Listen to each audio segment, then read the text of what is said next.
Okay. How many of you have assisted? How many of you were able to actually see, scan what another person was thinking? Ma Sonia Rao. And yes, how many of you were able to scan and identify what exactly was other person thinking about? Ma Tatiana Hughes. Come on, can each of you post? Very nice. Ma Prematavasi. I see you shared your. Go on. All of you can continue posting.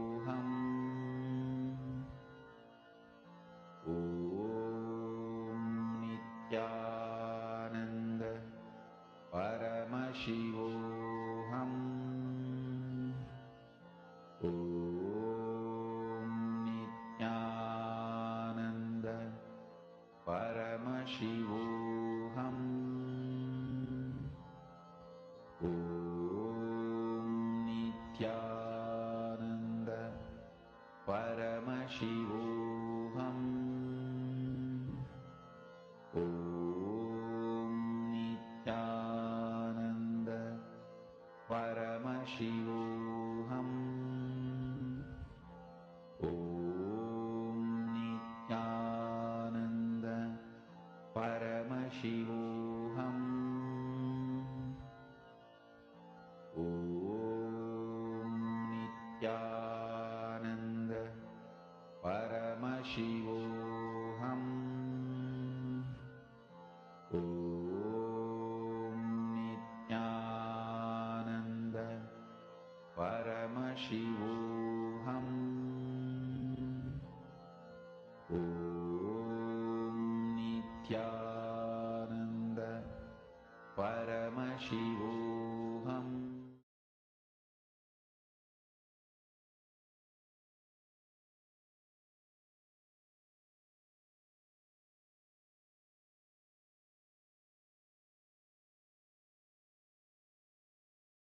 Life is the greatest miracle.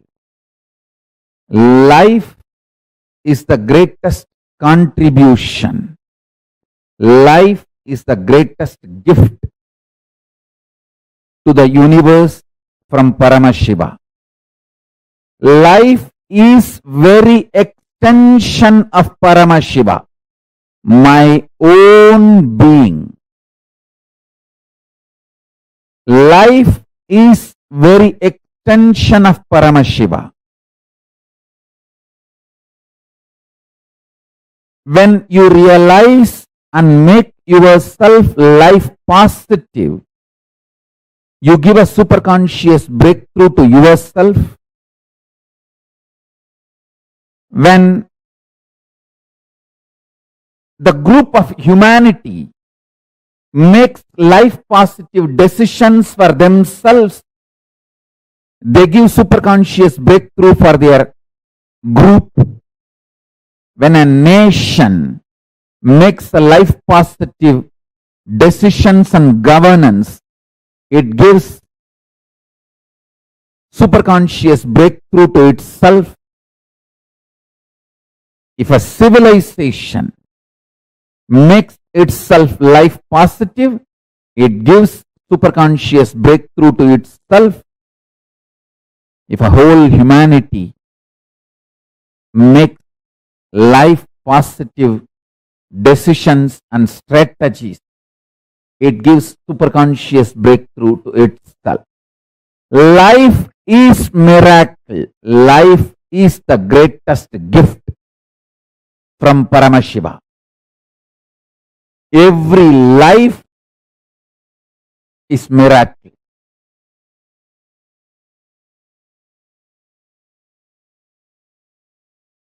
In your personal cognition about yourself, as a first person, be life pro, life positive.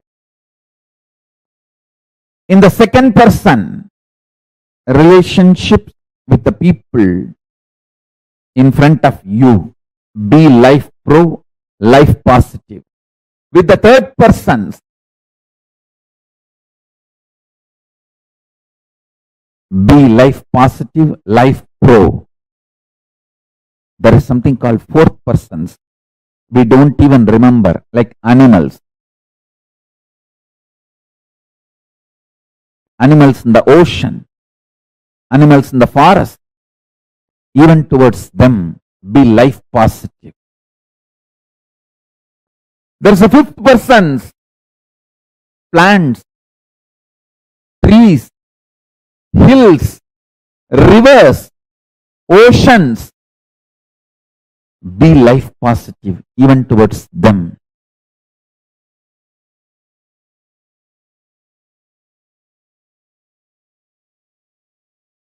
Listen intensely.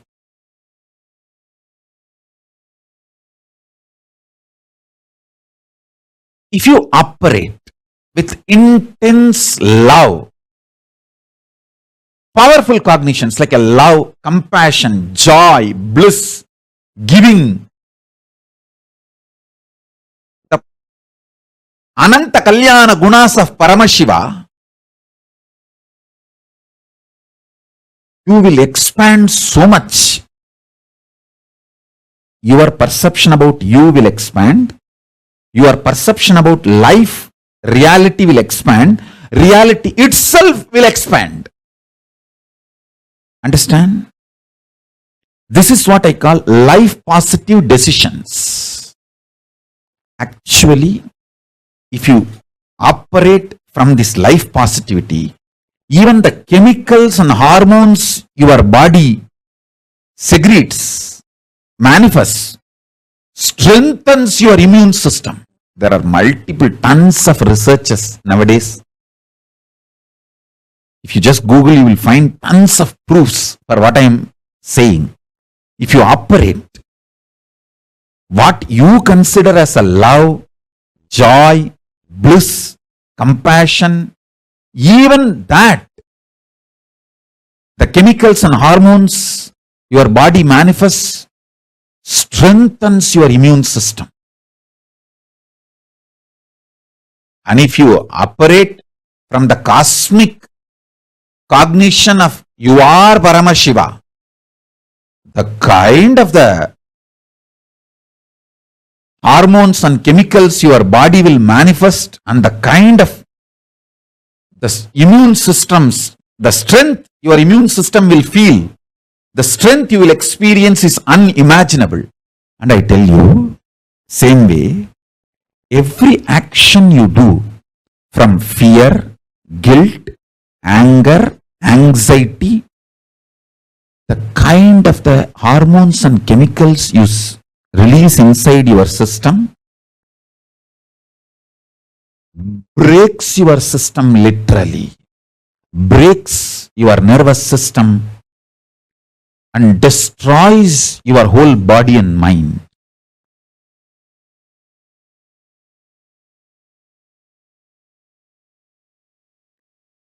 Absolutely for life.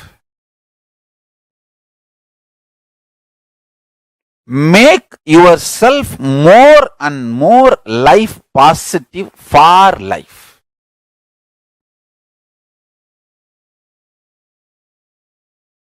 The whole vision of your life matters, not small actions. Vision should be for life.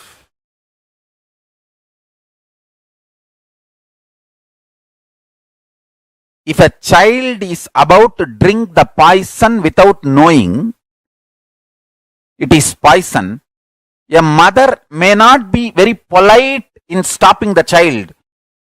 If she cares for the child, she will jump and become ferocious and snatch that poison and save the child. The action may be ferocious, but the vision is life positive. She cares for the child. Same way, sometimes your actions, I'm not saying always need to be ferocious, but the first priority should be for life. Your vision and life should be for life, positive. absolute life positive.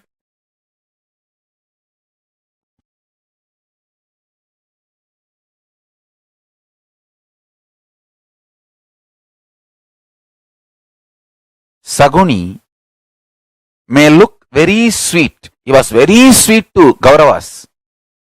But his vision was not for the life of Kauravas. He was destroying Kauravas. He was looking very sweet, behaving very sweet. Does not mean he's a good guy.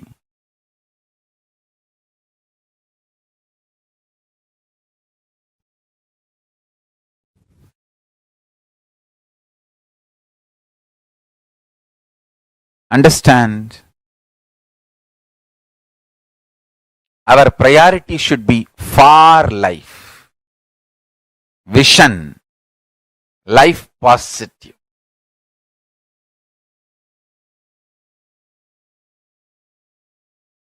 Saguni can never win.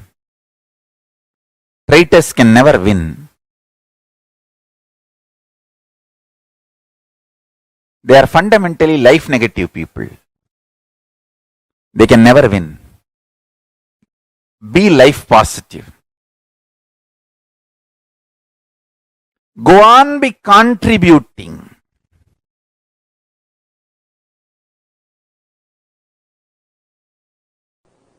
Pure life positivity, absolute life positive energy is superconsciousness of Paramashiva.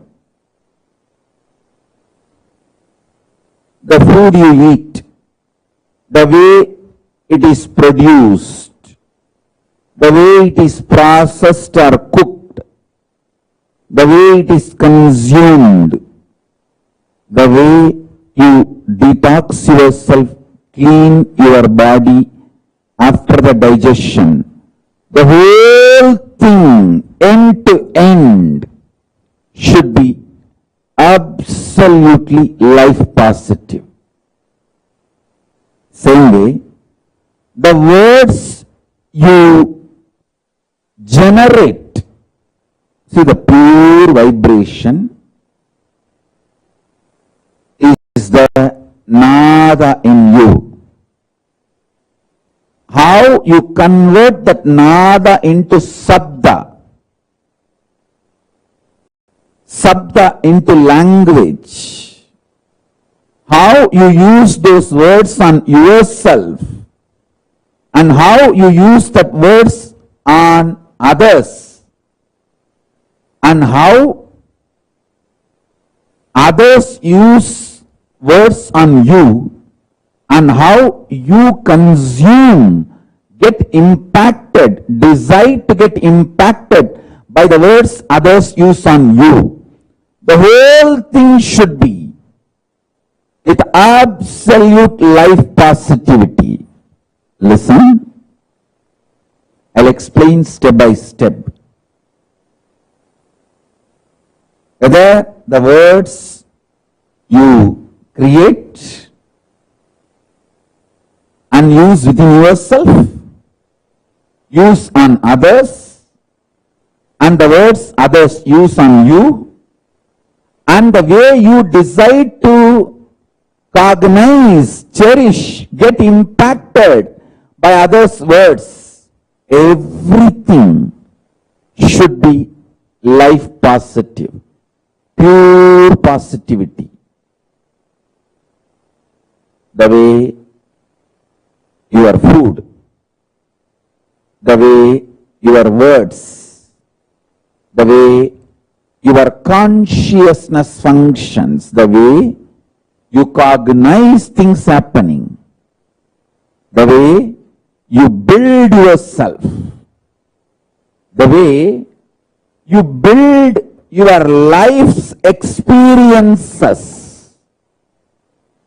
everything should be absolutely life positive.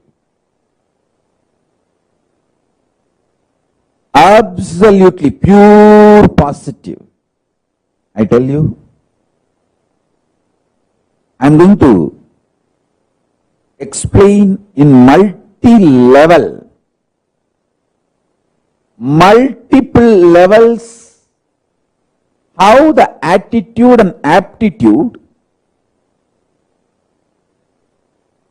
should be aligned to life positive. And one more thing, till you align the whole thing to pure positive, you are going to come back again and again and again.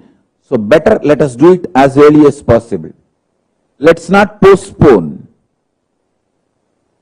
Let us not postpone, because till you do it, you are going to come back.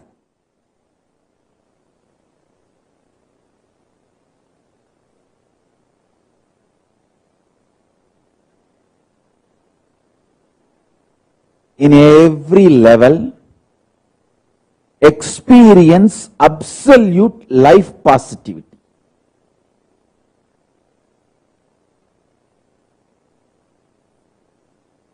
Intense life positivity is enlightenment. Withdrawal, cherishing life negativity is not going to end till you become life positive. You are going to continue to suffer wherever you are. So better to choose the life positivity now.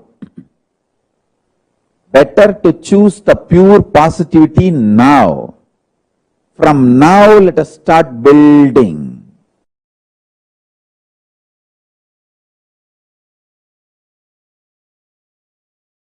Intense life positivity. Intense life positivity. Intense life positivity.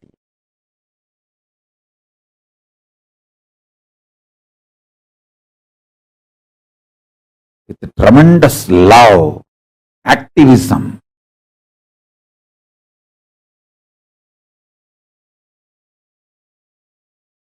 My gurus were focused on making the right fermentation inside me.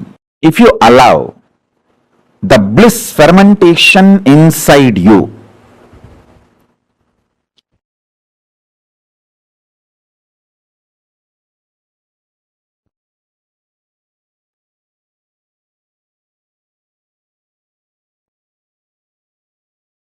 you will be attracting so much of life positivity.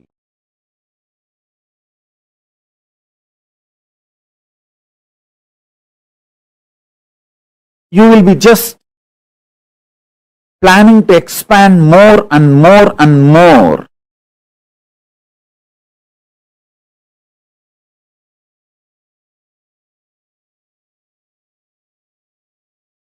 I'll give you the science of how bliss fermentation can be done inside your system, so that you can manifest sthiti, sustenance, maintenance energy of Paramashiva. Listen.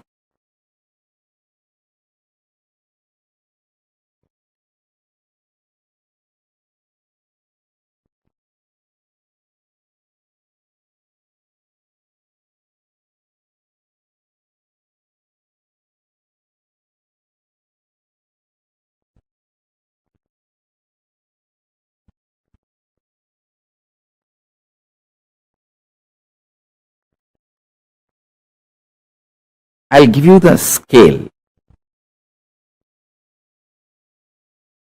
When you ferment, I'll give you the scale how to find out whether you are fermenting bliss in your life, worry or suffocation or suffering, what you are fermenting in your life.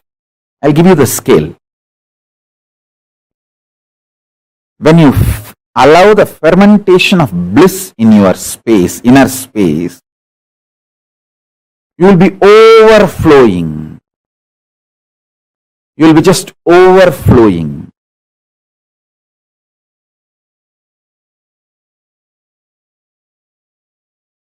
Excitement, inspiration, life positivity. in your words, thoughts, energy, bubbly, bubbly.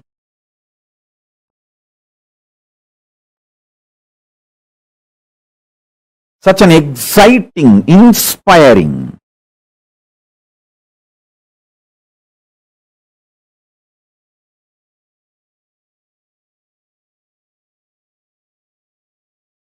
Your food intake will drastically reduce. Understand?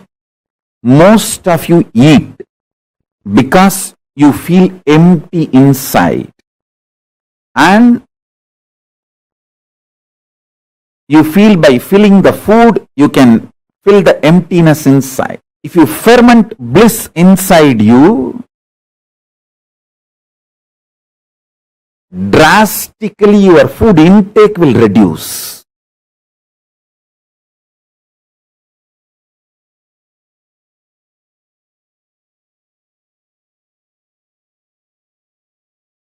Fundamentally,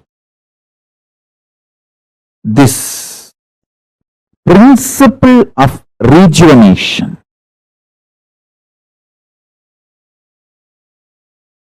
and the knowledge about the ultimate reality, the truth, karma,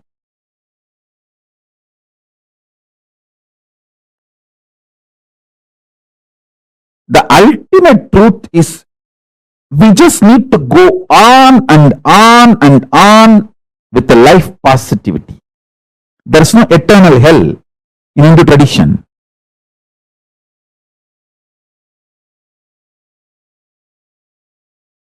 It's giving you chance again and again to be life positive, rejuvenate yourself and rejuvenate everyone.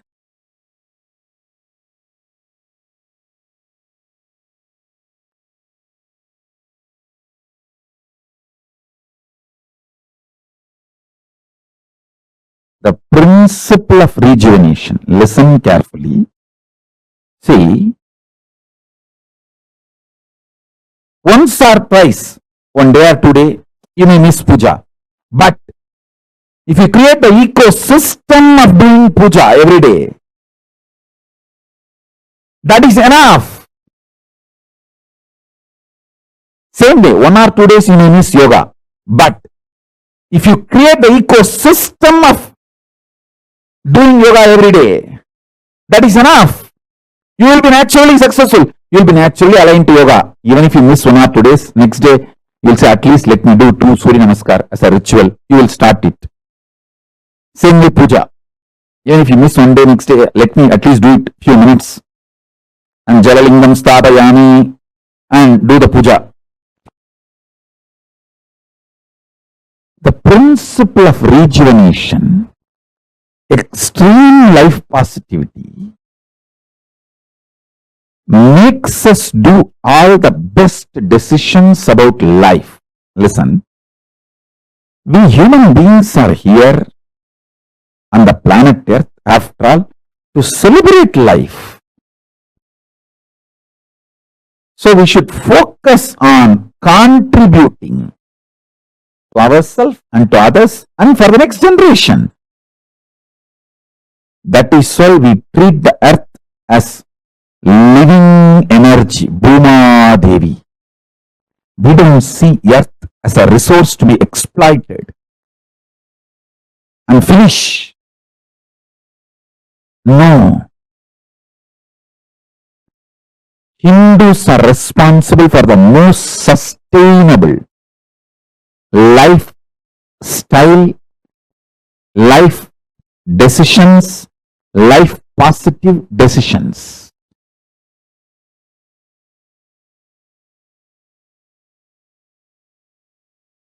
Listen, many times you get so attached with your reactionary, obsessive, compulsive behavior pattern. If somebody points you that pattern, you feel that they are binding you, suffocating you. They are controlling you. Hey, I am telling you who is controlling you and asking you to liberate yourself.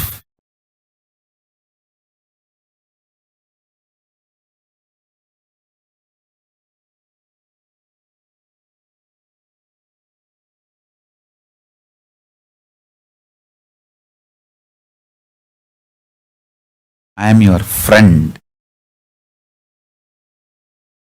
sincere father and mother, not your enemy. I have seen multiple times people, when they associate, identify themselves with their obsessive, compulsive, reactionary pattern and suffocate themselves, they feel the decision they make out of their patterns is much better than living with me or living around me or listening to my truths. And they leave. After that, even though so much suffering comes in their life, they continue to live in that suffering because they took the decision. Their ego and arrogance cannot accept that they failed and come back. Just to retain and maintain their ego, they continue to suffer.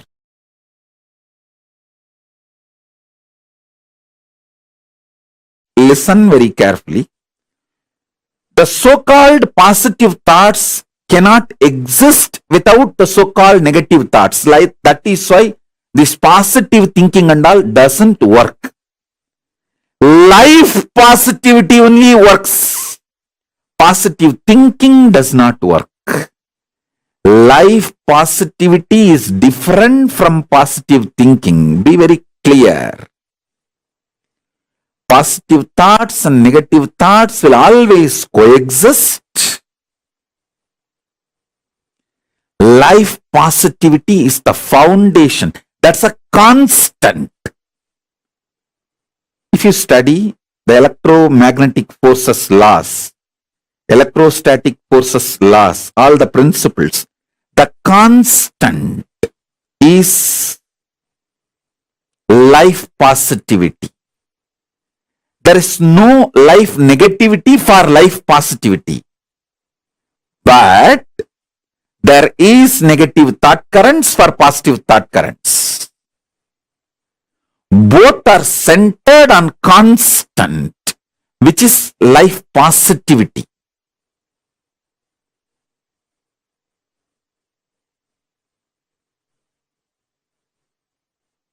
So please understand.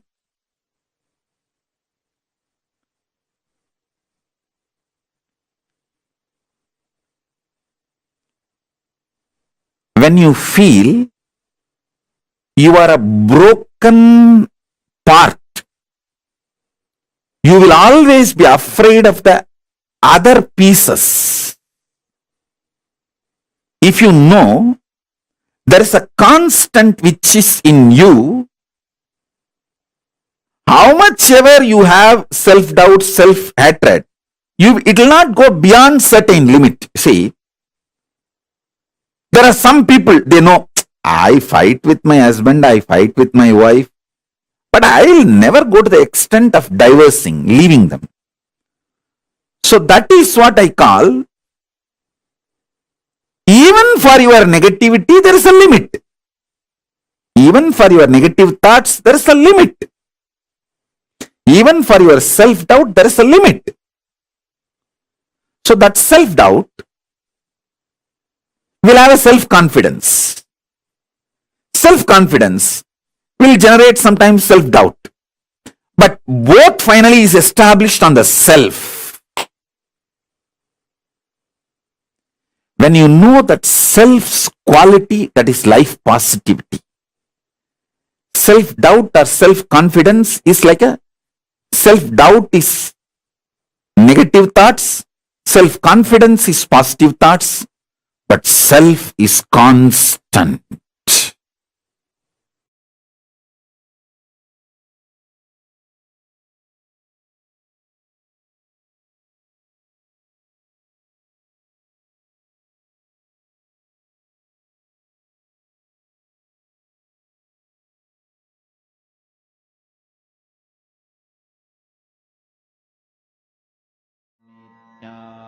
Ananda Paramashivoham Om Nityananda Paramashivoham Om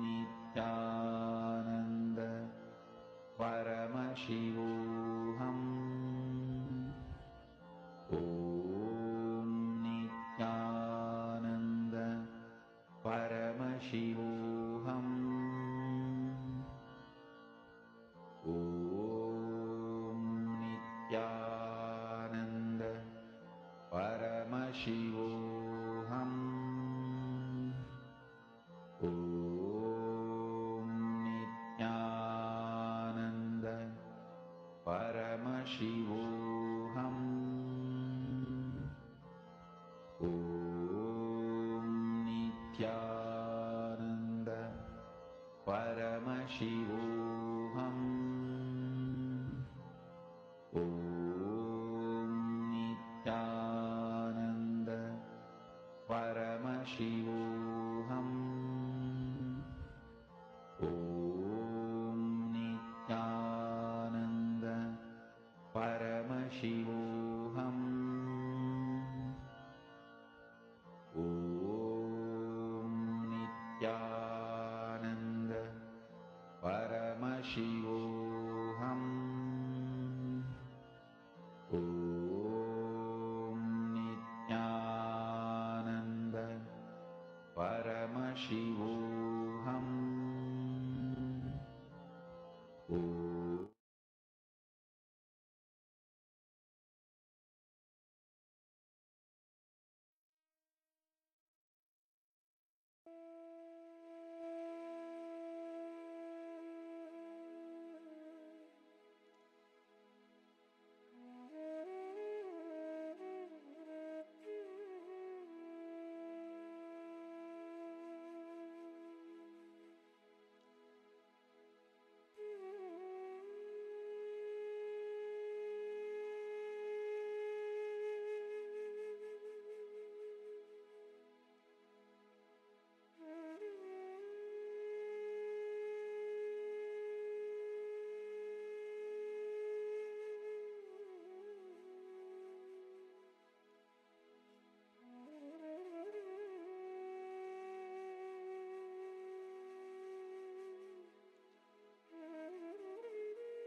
Life is the greatest gift to the universe from Paramashiva.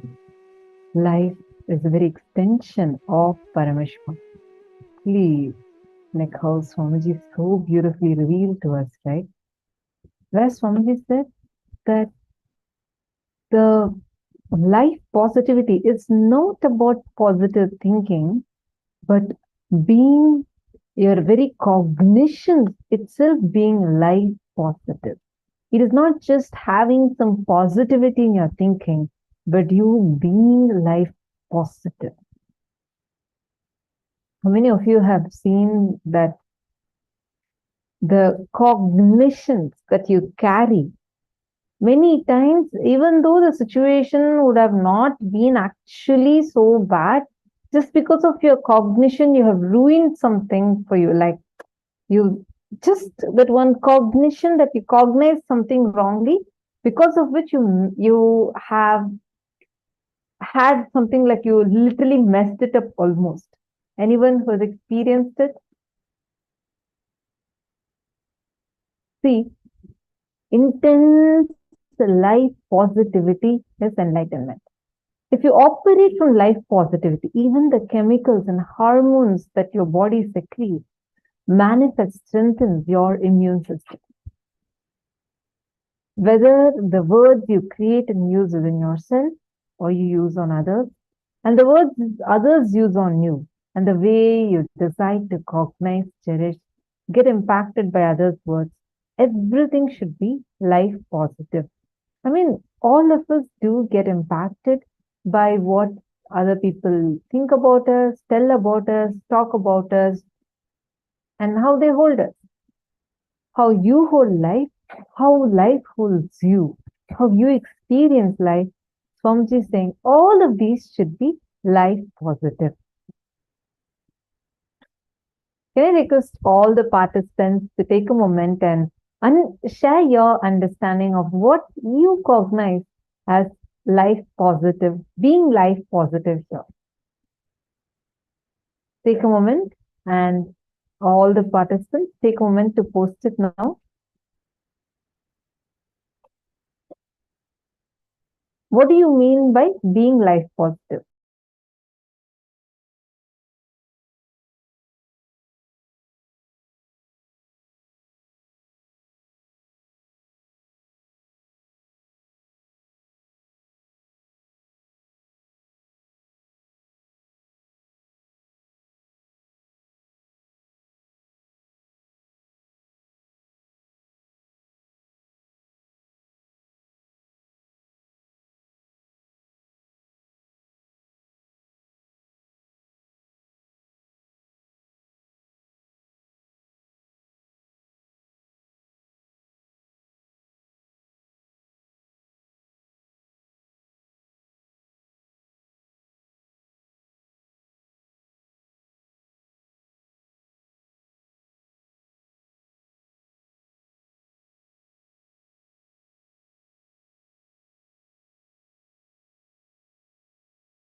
Nityanandam, I hope all of you are able to see me clearly now. Come on, take a moment and all of you are going to share with me, what does this one statement mean? Dear all, today we are at the last day of this season, of this program. And I know so many of you have been here sitting, sincerely attending every section and being here and being part of this amazing journey. Can I request all of you to please come and sit down in front of the camera? What we are going to be learning right now is going to be something phenomenal. Take a moment. Sonia Rao, yes, you're asking, will the next program be in the same time zone? Yes. It is going to be in the same time zone only. Nityanandam, all the participants, please can I request every one of you to come and sit in front of the camera?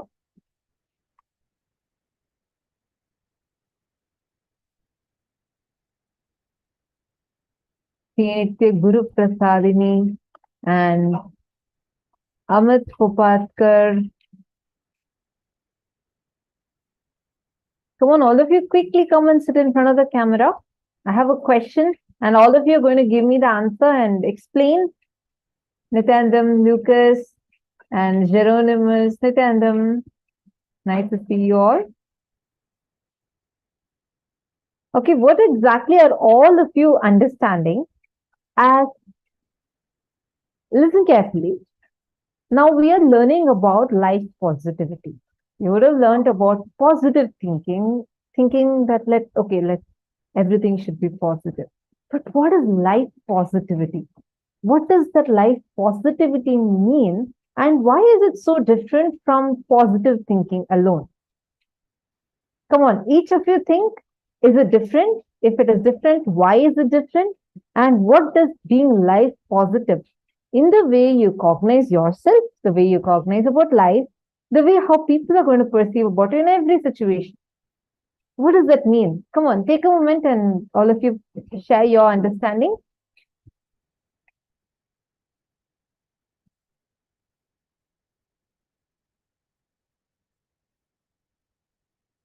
What is the difference between just being life, like this thinking positively versus being life positive? Akshay Gunaya, Samuel Rodriguez, Punithanaya, and Nitya Devarupa, Lucas. Yes, Nityanandam. Can I request all of you to take a few minutes and post?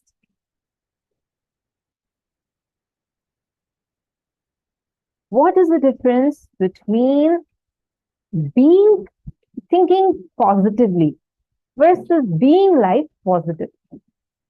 Three situations auspicious. Life positive, anything, goals, ambitions, actions, etc. that does not involve killing or harming any other being. Vision of expansion and having more. Having the right cognitions about life is life positivity. Okay, Boran Firat has posted this. Having the right cognitions about life is life positivity. Wonderful. Boran Firat. Sorry, I hope I'm getting your name right. I apologize, apologizing if I'm not pronouncing it properly. See, having the right cognition about life is life positivity. Can you explain to me why is this the same as positive thinking? Or if not, what is the difference? What is the difference between life positivity and positive thinking? And why is Swamiji saying for us to be life positive? Come on, all of you take a few minutes and share.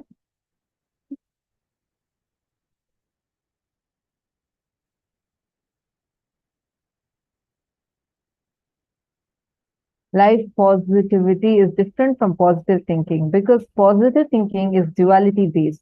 And being life positive is surrendering to life without perverting life, with putting layers of our deluded cognitions. Lucas, wonderful. Geronimus is saying, I feel it is different, but I'm not exactly clear what the difference is. Come on, see, Geronimus, take a few minutes and look at it. That will sharpen your logic. You know something? The more and more you work with these cognitions, do not say that, okay, I'm not clear. You have the ability to look into it, okay? You're going to use your conscious ability to look into the cognition and find out, try to define it, try to identify it. You know why? Actually, this is something that I love about being in Gurukul. We'll be like doing yoga or being in the class or being with the friends. And all the times we hang out, we talk about these great trips. I grew up in Gurukul, Swamiji's Gurukul. So I keep referring back to that because I grew up. That's my childhood. I should say I had a golden childhood with the blessings of Swamiji. Like you'll see 7-year-old kids, 8-year-old kids, all of them would be sitting and every one of them would be coming and talking to us. And they'll ask questions like a simple example. Okay, someone came and told me, I told, oh God, I'm getting late. Time is too tight. And then the kid, 8-year-old kid, she comes and asks me, time is tight? What is time? I said, it's just time, you know, what you see in the watch. And she was like, no, what is time? Try to define time. And I'm like, yo, what is time? Is it just something that we all are collectively perceiving as something? No, it actually has a factual impact. Like this is the way we discuss. So why I was telling this is Geronimus, I see you sincerely sitting and listening. Try defining it more. It'll help sharpen your logic, the way you cognize. The more subtler and subtler you're able to cognize, your brain's capacity and your conscious ability, the elasticity of your consciousness expands. That's why we keep asking these questions. All of you take a few minutes. Define what is life positivity? Why is positive thinking different from being life positive? Swamiji says, right? When Swamiji says life positivity, Swamiji does not mean just being optimistic. Okay, everything is going to be all right, you know, it's fine. Even in the most, being optimistic is good. But life positivity is not just being optimistic. It is being realistic. There's a huge difference with positive thinking and life positivity. What is the difference? Now, each of you, from whatever you have understood, take a few minutes and you're going to be posting it. Come on.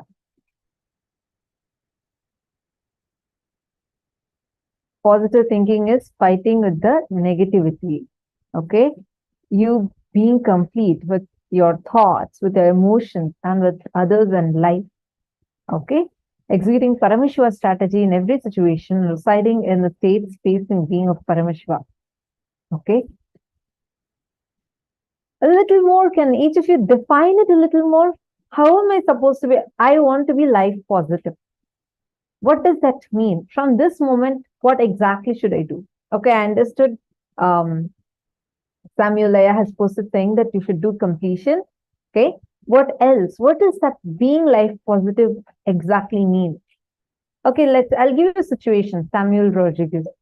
Let's say that someone is cheating you.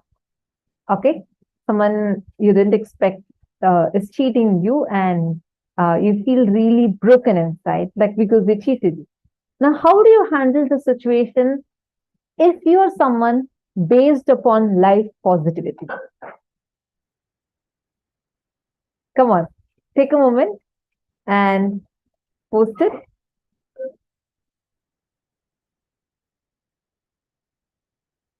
That for manifestation to become life positive, always hope a great future.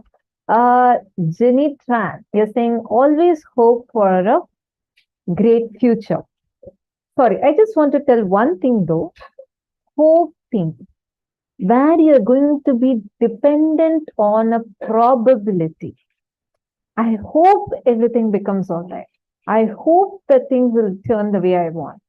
Will only make you feel you are under the influence of something, or you're powerless, like you do not have the power to change things the way you want.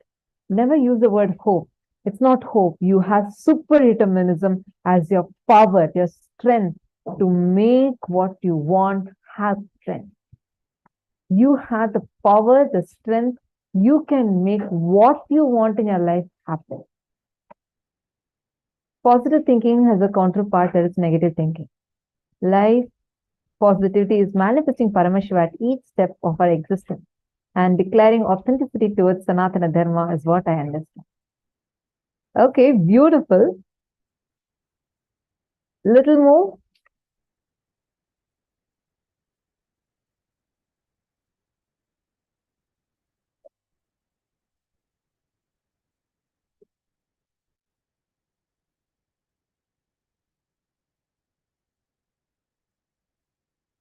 All of you take a few minutes and post, come on. Little more. Hey, each of you are endowed with the huge amount of powerful cognition. Come on. What else? What does Swamiji mean when Swamiji says, okay, I'm going to show you all the definition that Swamiji gave, so that we all take a few minutes to cognize, contemplate. And then you're going to be posting your understanding again. All right? See, whether the words you create and use within yourself, use on others, and the words others use on you, and the way you decide to cognize, cherish, get impacted by others' words, everything should be life positive. What does this mean? What does Swamiji mean in this?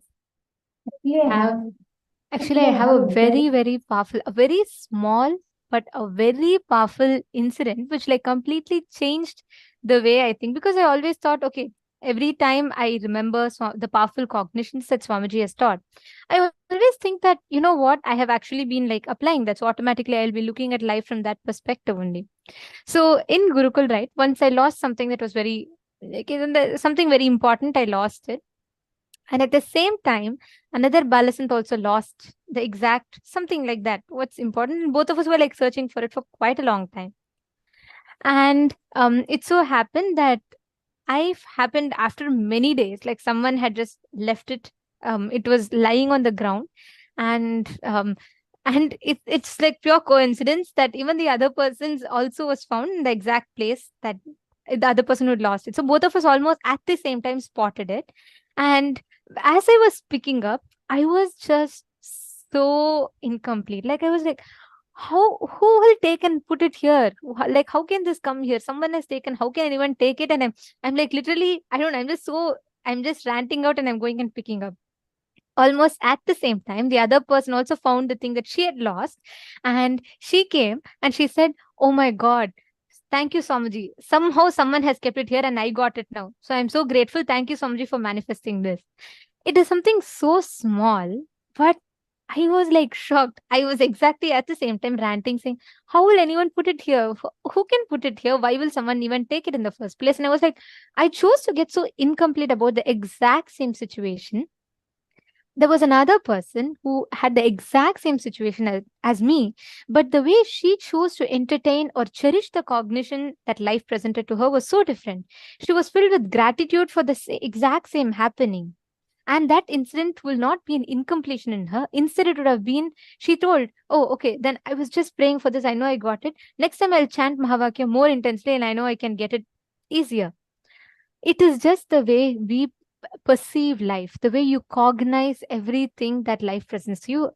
It is something so small, like super, super small, but it was so, the impact was so much.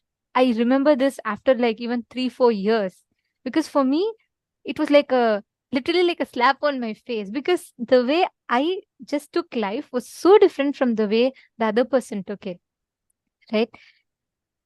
It reminds me of a beautiful story of a Zen master who was about to die. The Swamiji will say, who was about to die. And he will ask that the disciple will go and say, Master, what is the essence? Like, what do you want us to all to remember? What are the main things? Like, what are the things that you followed? And who is your guru? So he says, whole life was my guru, but I will tell you the most important incidents. And then he'll say, first he'll say is a robber. The disciple will be shocked. What, a robber? And then he'll say, yes, during my wandering days, so many times I would just give up. I will say that, it is not going to happen. But the robber who was there, who had given shelter to me, almost every single day, he will just say, God, please, thank you. I'm sure today it did not happen, but tomorrow you will make it happen. And almost every single day, without giving up, he would stick to it, and he will make sure that he is not giving up, and he'll make sure it happens. And the second one he'll say was a child. Once the master got so, in his journey of enlightenment, he got so egoistic. He thought that, I've mastered everything. So he saw a child walking with a candle lit in the hand. The master goes to the child and says, he asks the child, do you see this, the fire? The child says, yes. Can you tell me the source of the fire? Where has this come from? And he thinks like, he's so proud. So there are others watching it. So he wanted to ask the child. And the child looks back at him and just blows out the fire and laughs. Then the master asks, what are you doing? Then she asks the master back, can you tell me where this fire went? That is exactly the place it came from. The master said, then I realized I had learned nothing. I am in the exact same spot as a child who I thought knows nothing. So he'll share how every moment in his life, he chose to learn from life. And that is what made him enlightened. Swamiji will say, life presents to us so many situations. You can see a person drunk and you can say, oh, okay, that's what I can be. I can be a drunkard. Or you can see and choose to be saying, okay, if this person being drunk has suffered so much, I need to learn to not be that way. What you choose to cherish, what thought currents you choose to ferment in your inner space, that is what manifests as reality. Actually, very beautifully, Hong Li Wong has posted, learn from life positivity from Swamiji. Though being wronged, being persecuted by the society, by the same people he wanted to lead to enlightenment, he never retreated from where he started and always expanded and keep on contributing more and more. Absolutely. This is something I really, really love about Swamiji, because I've seen this, and of course all of us are a witness of this, right? Understand, Hong Li Wong, you perfectly caught the right thing. See, I was asking initially, what's the difference between life positivity and positive thinking? Many of you have posted such beautiful understanding, and very right. Life positivity and positive thinking completely different. Positive thinking is shallow, meaning it's like, okay, in whatever is happening, look at everything in a positive way. At some point, your self-doubt takes over. You'll have a voice mocking inside of you, will be like, hey, you can tell that to others, not to me. I know, I remember all the times we have failed. How come you're telling me to take this in a good way? You'll have a voice which is sitting inside of you and mocking you. But if you So your positive thinking would not stand that. Life positivity is in your very cognition level, transforming, becoming powerful. That the moment you remember, it will just empower you so much. That is life positivity. This actually so beautifully, Mahā Wong has given the example of Swamiji, because if you just study Swamiji's life, you will understand. See, if someone is attacking you for something, there's some wrong on your part, at least that is bearable. It's like brutally lying about you, persecuting you, doing character assassination. It's like, gosh, you cannot stand it. And physically trying to attack, assassinate. It's just scary, or I don't know what word to use. But the smile on Swamiji's face will not even reduce. That is being life positive.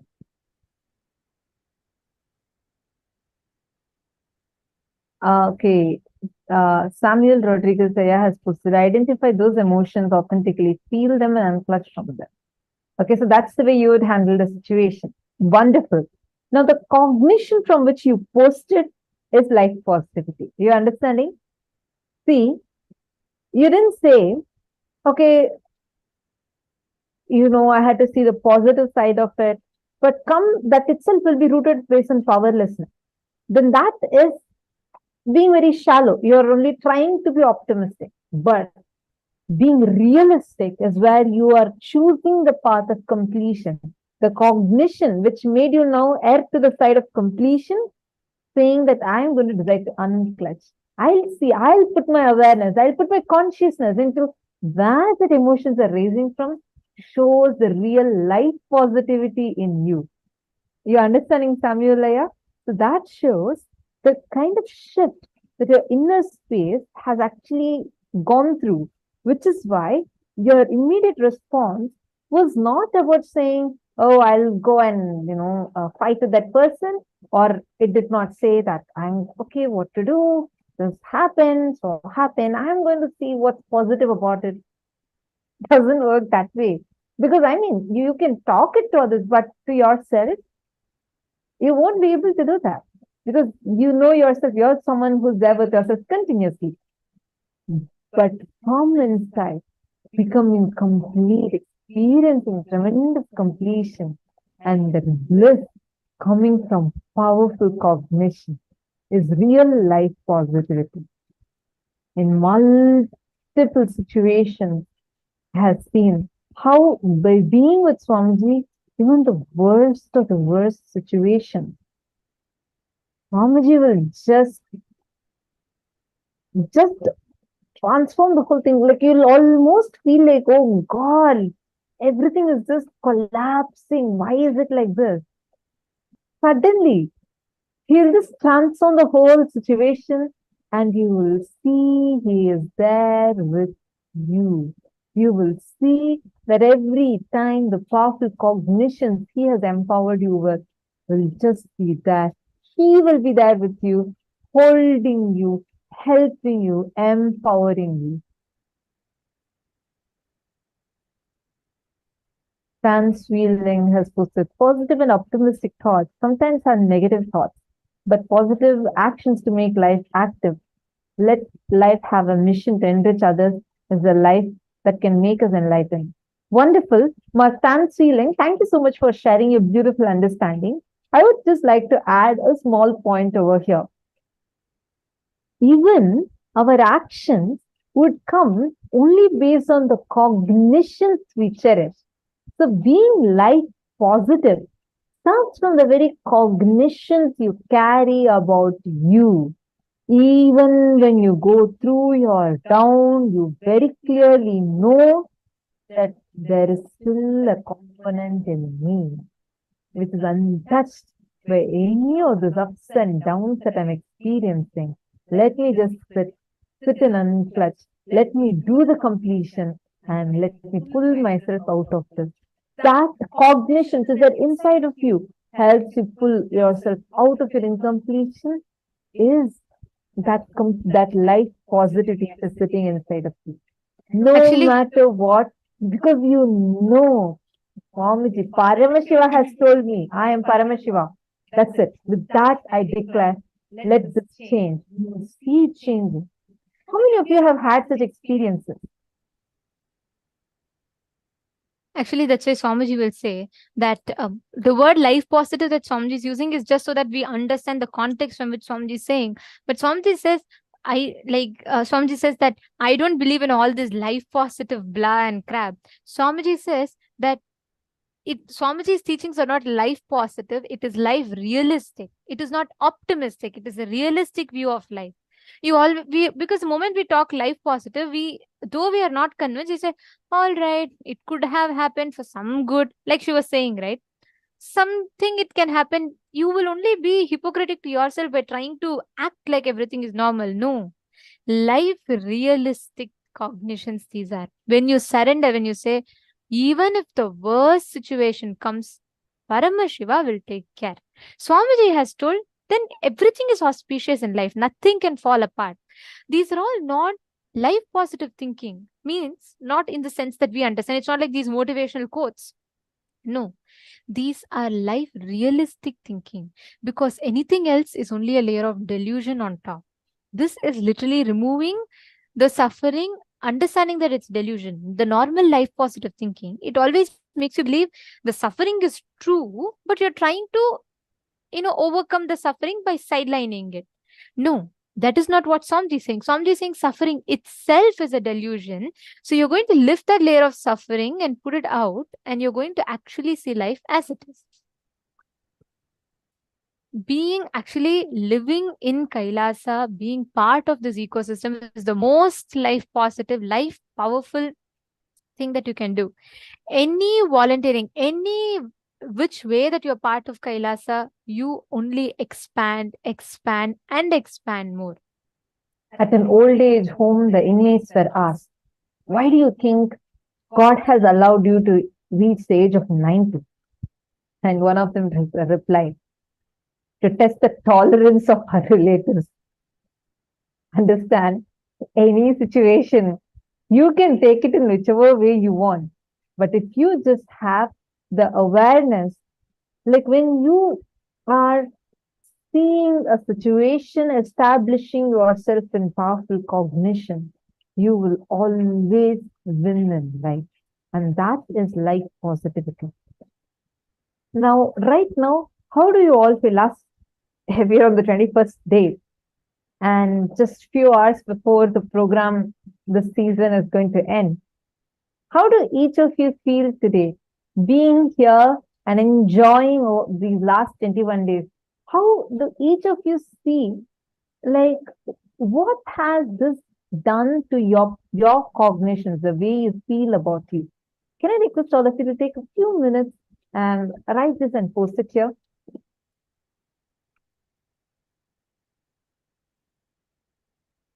Take a few minutes.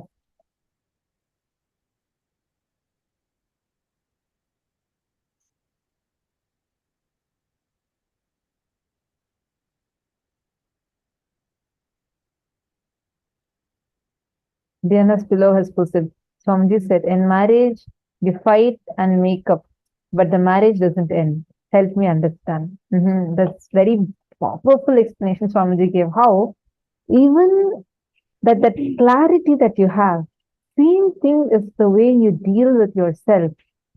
Your self-doubt also has a limit, because it is from that self-doubt, you even sometimes the confidence on you gets created. Gosh, that was such a powerful revelation Swamiji gave, right?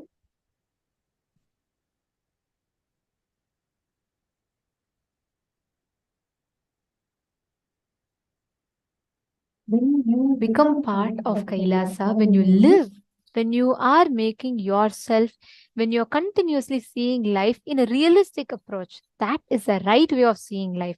It is neither pessimistic nor optimistic, it is realistic.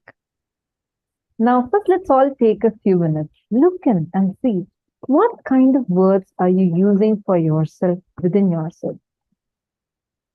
And what is the vision that you are carrying about yourself inside? Look in now and see what kind of words you're using and creating about yourself. What words are you using on others? What words are others using on you?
Now, as all of you are writing this down, we're going to be entering into a very, very important and a beautiful segment. And I know all of you have been waiting for this one. Yes, and I request all of you to not miss this one segment as it's very important. All of these 21 days, you've all been a part of Paramashivoham. You've been a part of, getting all the perks and benefits of the program. And I know so many of you here ask if you're not able to contribute or become a part of Sarvajñapita at this moment, is there something that you can do? Like Swamiji says, you're not restricted for any one thing only that you can do. Any way, any which way that you can be a part of Kailasa, you are welcomed to do so. So here I'm going to take you all through a very quick set of projects that you can be part of and become part of Kailasa. Swamiji has envisioned two things: Kailasa's digital nation and Kailasa's legitimate nation, the physical nation. So for both of which, there's a lot of groundwork already done. And here we are going to be seeing, in this day and age, we're going to be seeing how you can become a part of the digital library of Kailasa, all the digital nation of Kailasa. So the first project is Kailasa's digital library.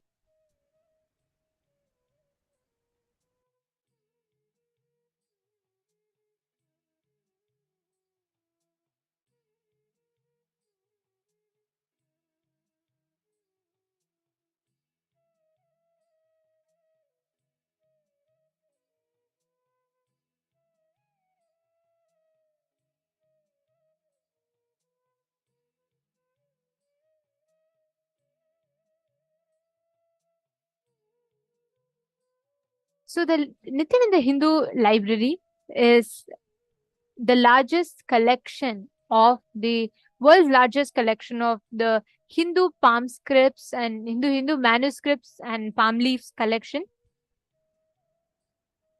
So the next one is Kailasa's Hindu library is aimed towards Swamiji's mission of collecting, preserving, restoring the largest collection of Hindu manuscripts and the repository with the largest collection of books and manuscripts of Hinduism. Let's say starting from you wanting to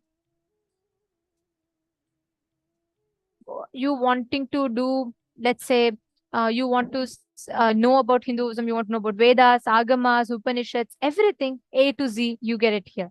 So all of these projects that we're sharing with you all is all in progress. Many of it has been successfully established already. Most of it are in progress and it is happening right now.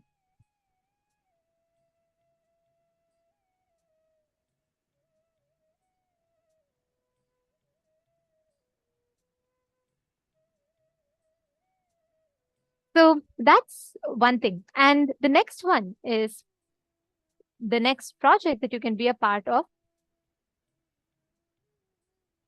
is Kailasa's Hindu World Trade Center. So the goal of Kailasa's Hindu World Trade Center, initiated by Swamiji, is to help facilitate trade between all the Hindu business and bringing together authentic Hindu businesses and the Hindu diaspora, helping the indigenous family-owned businesses and practices to come to a global spotlight and become recognized internationally. So many of you would have noticed there are these Hindus in villages here and there who have some extraordinary skill sets, let's say like making agarbatti, or the right way of astrology, astronomy, being able to build temples, architecture, arts.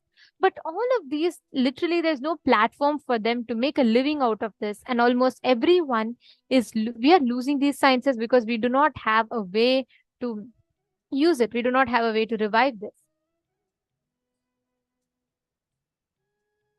So Swamiji is building this very beautiful bridge, the Kailasa's Hindu World Trade Center, through which Swamiji is reviving this entire platform, creating one bridge where anyone from anywhere in the world can join and make their business.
Nityanandam. Firstly, our sincere apologies to all the participants. Almost for the last 10 minutes, you all had lost our audio. So we apologize for the technical glitch. So we will be repeating. Do not worry. There was a small technical issue because of which all of you could not hear us for the last 10 minutes. So we sincerely apologize for that. So now back to what all of us were discussing. Can I have all of you back on cameras, please? Can I request everyone to come back? I apologize for that technical glitch that you all had to face. I request everyone to please come back on the camera because this session is very, very important. Ma Virupaksha, yes, I see your messages of no sound. Don't worry, you didn't miss anything. We'll be repeating the whole thing again. There was a small technical issue because of which all of you had lost the audio connection. If you're all able to see us and hear us, can I request everyone to put yes in the chat, please? If you all could see us and hear us fully, properly, and if our audio and video is good to all your places, to all your systems, please let us know. Please put a yes in the chat.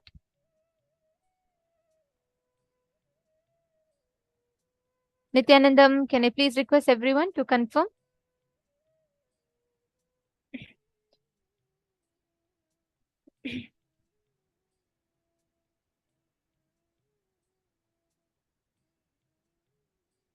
Okay, can I please request everyone to come on camera? Tatiana, Hughes, Ma.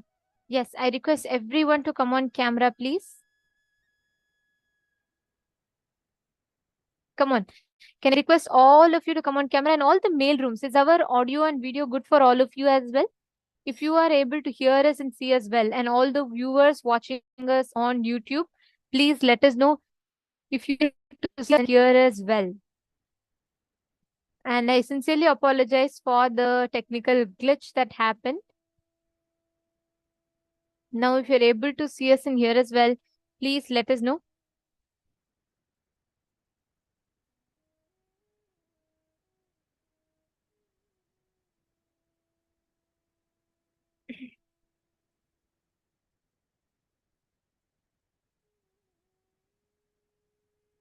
Yes, Samuel Hegemanaya, I apologize for that.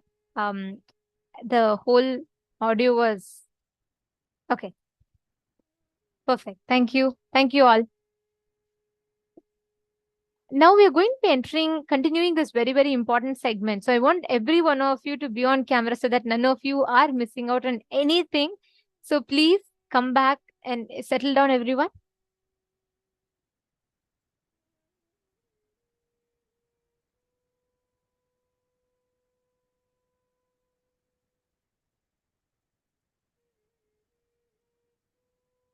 Great. Okay. Now, we are going to be taking all of you through the different platforms or avenues through which you can connect to Kailasa. Swamiji has given so many different doors, possibilities for each of you to connect. There are so many different projects that are happening and so many different things, that opportunities or doors that are open. Many of you might have heard of these projects before, but those of you who do not and who might have missed it in the past, we are going to be taking you all through this so that you can choose in any which way that you would like to be a part of. Okay. So like I said, the first one was Kailasa's Nityananda Hindu Library. This is the largest repository of Hindu palm leaf scriptures and manuscripts. And we all know Swamiji's passion for these palm leaf scriptures. So this project is aimed towards creating digital library with the largest collection of Hindu books. Like, for example, if you have some source, if you know some libraries, some communities, there are so many people out there who do not understand the value of these books. And they're just many of them are being thrown away because of termites coming. So Swamiji is actually so passionate about it. He even buys those manuscripts which are being dumped, thrown away, and preserves them safely with taking care of the procedures for preserving the manuscripts and refurbishing it and making it available to humanity to use, not just as it is, but to make it available in a language that me and you can understand and apply in our daily lives. So anyone who has knowledge or who's very passionate about books, or you're someone who really like to do it, or you want to, you're passionate, but you would like to know how you can help, you can sign up for this. Wait, there's a lot of list, so listen to the whole thing before you choose one project. The next one is Hindu World Trade Center. Here, there are so many small businesses or family-owned businesses that Hindus run across the globe that people cannot access. Let's say you're sitting somewhere in the US and you would like to really get access to a traditional medicine available only somewhere in Tamil Nadu. You need to know how to buy it, but you have nowhere to go. But there's a family in Tamil Nadu who sells these traditional Ayurvedic medicine authentically done, but they do not have a buyer. To bridge this gap, to support the indigenous Hindu families, to keep that family-run businesses alive, Swamiji has created this initiative, the Hindu World Trade Center. This is almost like a bridging between the seller and the buyer, the Hindu seller and any buyer that wants. So that they can, it's like a bridge. So all these indigenous family-run businesses and traditions, which are almost dying, can be revived back. So that is the aim, that is the goal of the Kailasa's Hindu jobs. The next one is Kailasa's digital currency. In Kailasa's digital currency,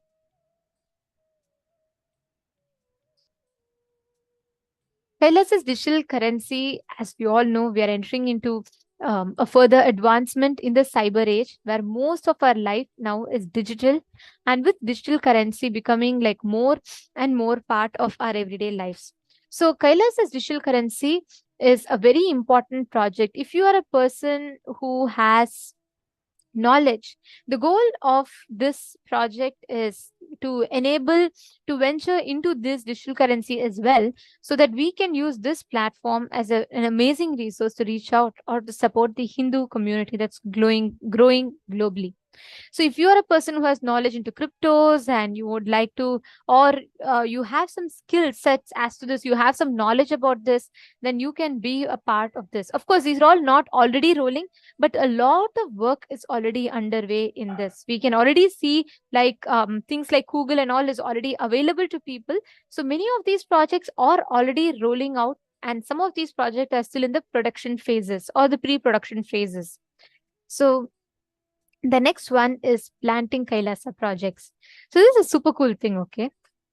This is where any place where there are 10,000 and more practicing or born Hindus living together, Swamiji envisions to create a temple there so that that community can live around a temple-based lifestyle.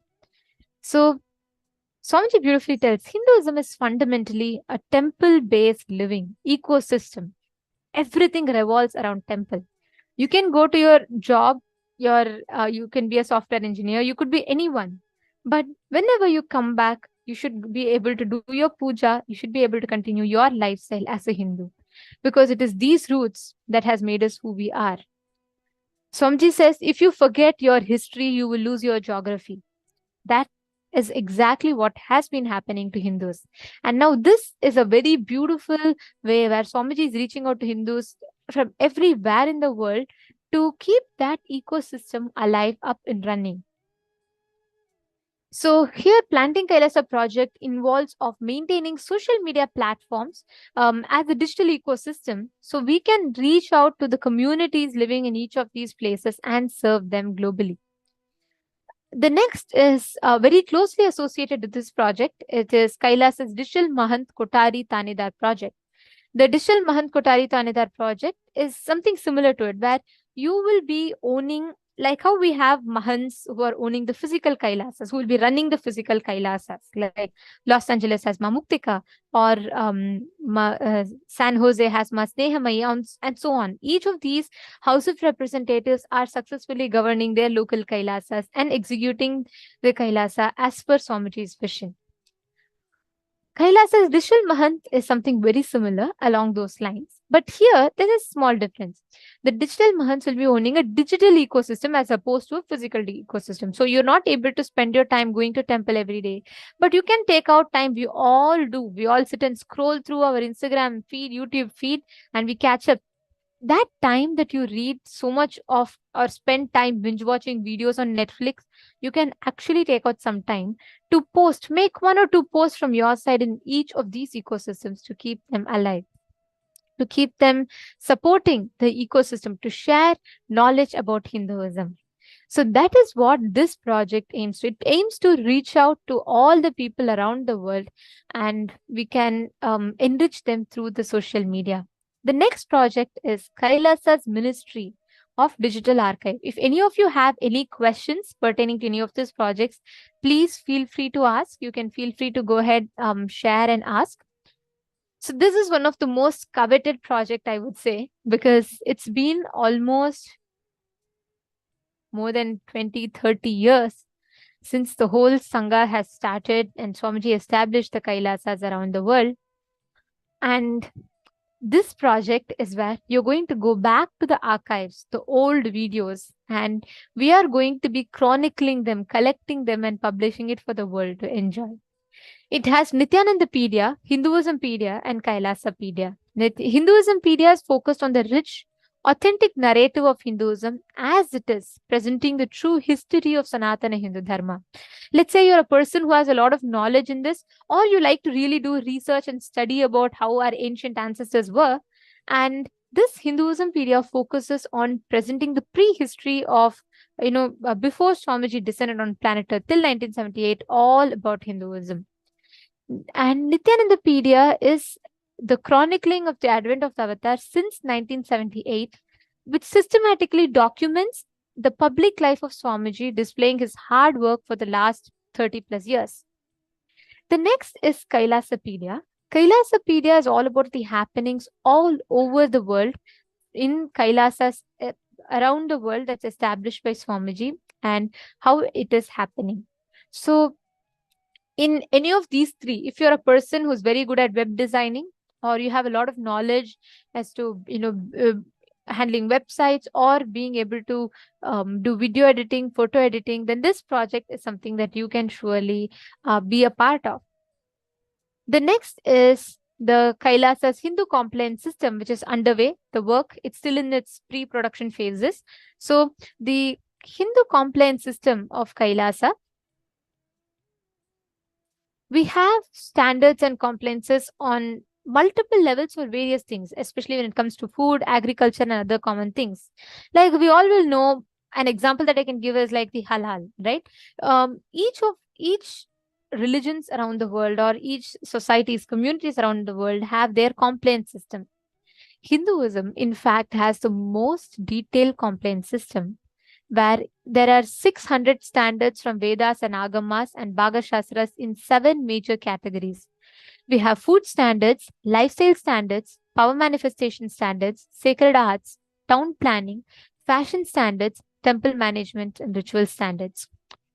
These are all very elaborately given in our Vedas and Agamas, and these standards ensure the authenticity of life as per sources of Hindu scripture. If you're a person who has knowledge in Sanskrit, or you have a knowledge in establishing compliance systems, lawyers, people, you can network to get this done, you can definitely be a part of Kailasa's Hindu compliance systems. The next is very interesting. You might have heard of Google. Go anything that you want, Google has it for you. Now, Google is Swamiji's vision for something similar. Anything that you want to know about Hinduism. Today, if you ask Google who discovered solar system, who discovered the planets, they'll say Galileo. But how about me telling you that hundreds of years before Galileo, in fact, 3 centuries before Galileo, we had our ancestors, Aryabhatta, and so many others who discovered and described planets exactly as it is. Mahabharata, dating to 4,000 years, 5,000 years ago, has given a clear description of the continents and the global map much before any of the modern telescopes or scientists could. But Google will not necessarily show you this, because unfortunately, there's a lot of things that is not straightforwardly accessible to Hindus. Now, Google aims to become a solution in that place where you can, anything that you want to know, you can receive authentic, extensive, and complete knowledge, information on Hinduism. So Google is contributing to this enlightenment and answering Hindus everything, everywhere, anytime, anywhere, right? So this particular project especially if you are good at web designing again, or if you know something that you can contribute with, or if you have some good ideas to it and you would like to collaborate to make this happen, you are definitely welcome to do so. The next project, we have multiple platforms under Google that we are aiming to open and launch. This is KAILASA's Quicker. Quicker is a social media platform to share various events from Hinduism, related information, news bites, comments, posts, supporting a wide variety of content forms, allowing users to build and manage their audience as they see fit. So Google Quicker is something that you can share informative content, educational content, and so on. The next is Google Photos. Google Photos is something like Google Photos, but something aims to be something more additional to it. Like, for example, Photos is a Hinduism-based photography storage where anything, like for example, let me say you visit a very ancient temple somewhere which is almost in its ruins, but you would like to share it to your family or to your friends, your community in the US. You can use Google as that platform where you will upload the photo and they can see it. And you can set appropriate privacy settings and much more with this. Next is Google Clicks. Google Clicks is a beautiful way to share photos, stories with friends, family, followers, and image sharing social media platforms, much to the like of Instagram. So Google Clicks users can manage their content into albums, collections, topics, stories, and you can apply filters, hashtags, comment, and reply, plus many more features. So this is much the like of an Instagram. So, but I would say something more fun than Instagram, where you can share your stories, your ideas, knowledge about Hinduism, and so on this social media platform. So it's a good social media platform that you can spend your time on, because this is going to enrich, it aims to enrich and share knowledge about Hinduism.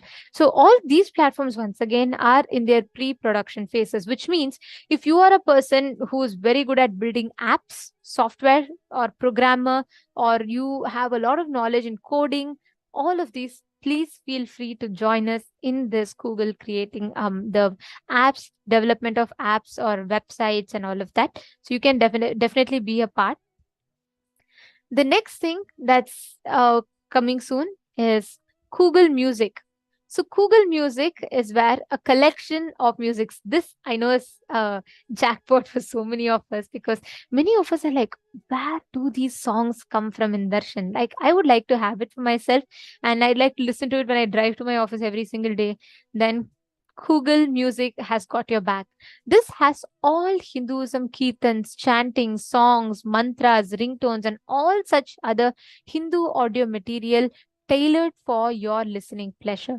Whichever you listen, whichever you enjoy, Google Music has it for you. Next is Google Maps. Maps is another important application. We all use GPS maps. We use so much nowadays that it's almost like, it's like a guide that even to the nearest grocery store, you use a Google Map. Now, Google Maps aims to enable users to locate the regional and worldwide Hindu temples, landmarks.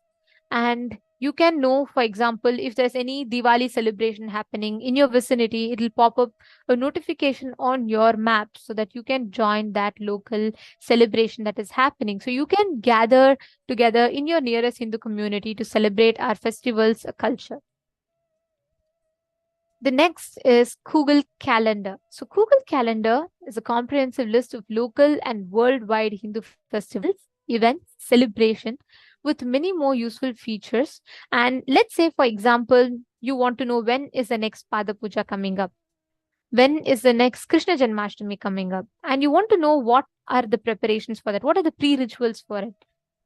As Hindus living in our local countries, we are many times out of touch. We miss the events, we miss the timings, we miss the things that is happening. So this Google Calendar aims to give you this platform where you can mark the dates, you can join the festivals, celebrations, everything at your will from wherever you are. So Google Calendar's goal is to keep you notified and posted on all the latest festivals and celebrations, events that are happening. The next one is even more interesting. I just totally love the sheer vision that Swamiji has through each of it. Like, oh my God, what level of thinking through. The next one is KDial.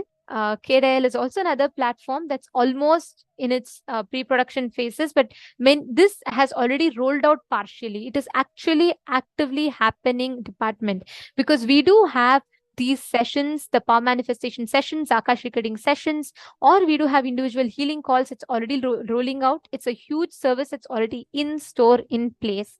So KDial is another platform, another app per se, that aims to literally be like a suite of all services that Hindus can call upon anytime.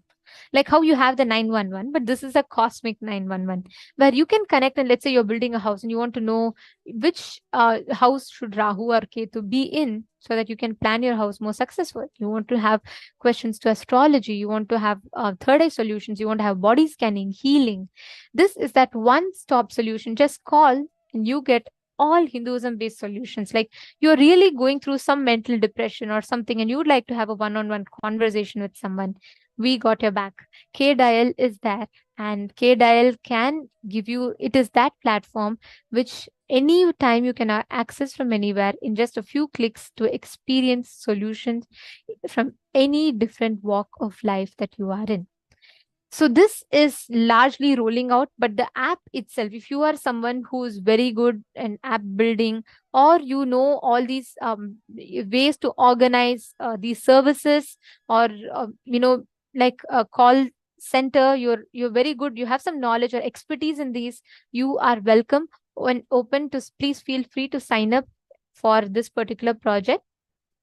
The next one is Hindu matrimony, an authentic Hindu-centric space for union of individual. So including extensive information of the sacred Hindu marriage rituals in accordance to Hindu scriptures. So you can find, if you are, you want to know your match, who is your match, your soulmate, or all of that, you can find out through this Hindu matrimony sites. You can fix your marriage dates, you can fix dates for the right important celebrations or events in your life, and you will be able to have it here. So Hindu matrimony is another. So if you are a person who's very good with Panchang, you're a priest, you have a lot of knowledge in this, and you would like to help building this, you are welcome to join us in this particular project. KAILASA has a lot of digital media initiatives from around the world. There are so many out there. And each of these projects have already rolled out. So many of these projects have been successfully functioning, and people are already using this and benefiting largely from each of these. And Swamiji, as we all know, Swamiji is working towards creating that ecosystem where anybody, any Hindu who wants to, can join and become a part and benefit from all of these extraordinary gifts that Swamiji is offering. So if you are a person who says, you know what, I have talent, but I don't have time, please join in. You can join in this and you can contribute your talent. Or if you're a person who thinks, I don't have the talent, but I do have the time, like I am ready to, willing to get trained, yes, you are also welcome. Like Swamiji says, the door is not shut for anyone. You all can join for any of this. You can sign up to become a volunteer, and you can join on any of these platforms, and we will be there to take you all through it. So if any of you are interested, we will be projecting the form for all of you. The support desk team will be posting the form in each of your chats.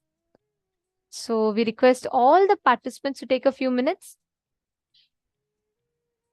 Please sign up to be a volunteer in any of this. If you have any particular specification, like you are comfortable with one particular thing, you can go ahead and sign up. We will be reaching out to you all. Actually, last season, many of you who signed up have already been actively working with us, and you've already started becoming part of the teams.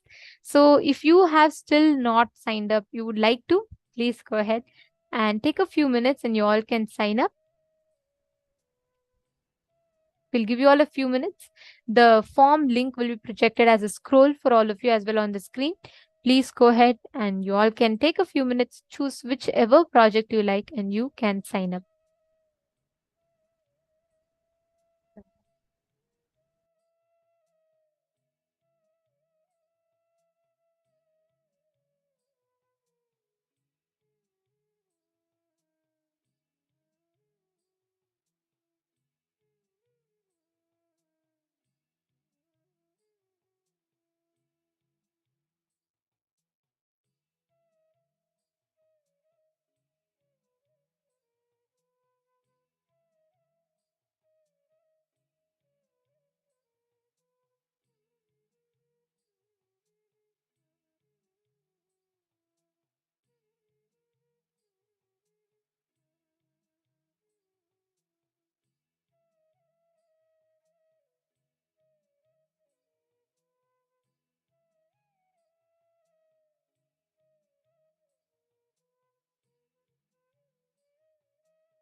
of you that would like to become part of any of this project, you all can take a few minutes and sign up to become a part. You can choose any of these particular project that you would like to become a part of. And yes, all of you have the link here. You can type out, and I also request every one of you, if you have a particular field that you have some expertise in, let's say you know something about editing, you're very good at web building, or you're good at app development, or you're able to give your time and you're willing to get trained, please head to this form and please sign up. And you can describe in the options, you can just give a description of what you are good at, what you would like to in particular be part of. So please head to this particular form. I request every single one of you to take a few minutes and please sign up.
Yes. Hope all of you had enough time to sign up. Now we're going to be entering into the next and a very, very important session where we will be learning about collective integrity, a very important aspect of manifesting Kailasa.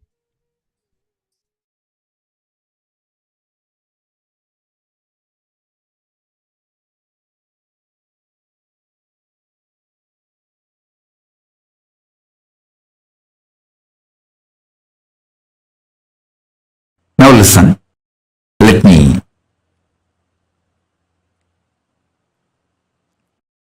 tell you. For the ship to stay afloat and reach the place where it need to reach,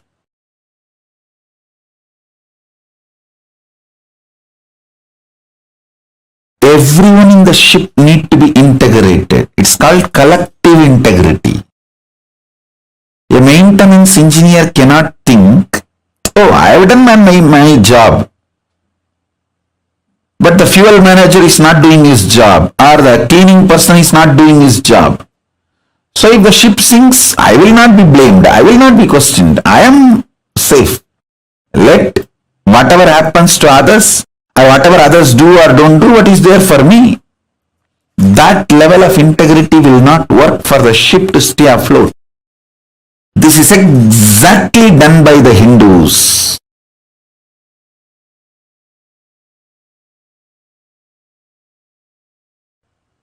Your heart, which is convinced about integrity,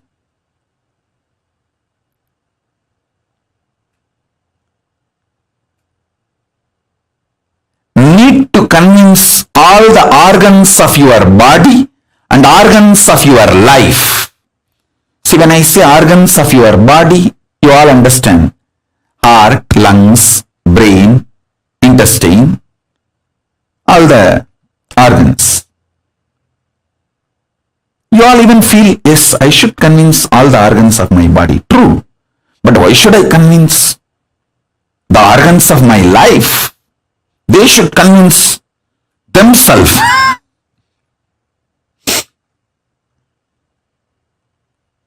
Actually, convincing all your organs and convincing the organs of your life is one and the same.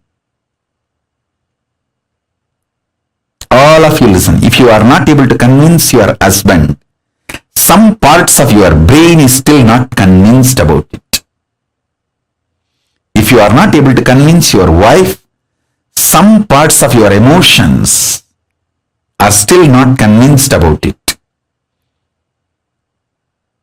So each organ actually holds the key for each relationship you have in your life. Convincing the organs of your body, convincing the organs of your life is one and the same. That is why I insist on collective integrity. I insist on collective integrity.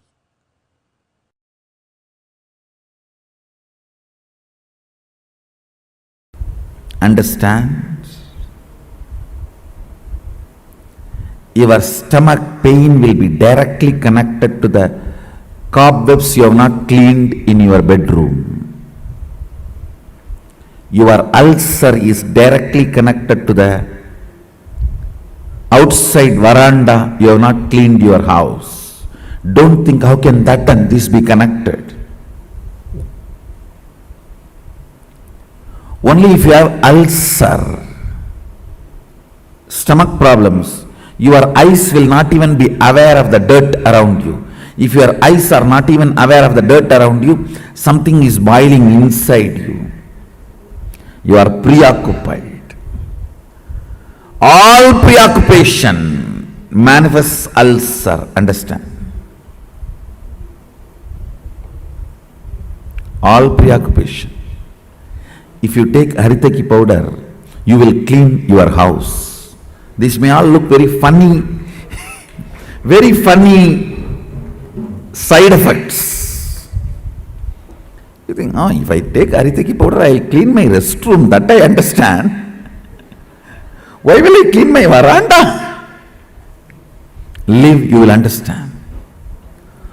Many of these things are interconnected. Many of these are interconnected. If you take Aritaki powder and heal the ulcer inside, suddenly your words towards your mother-in-law will become soft and completion based. The relationship will develop. It's too funny. It is too funny.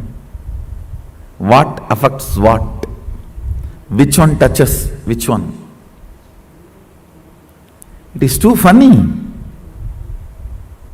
Let me give you the precise solution.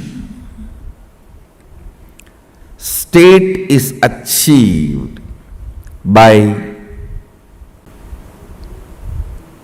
unclutching, completion,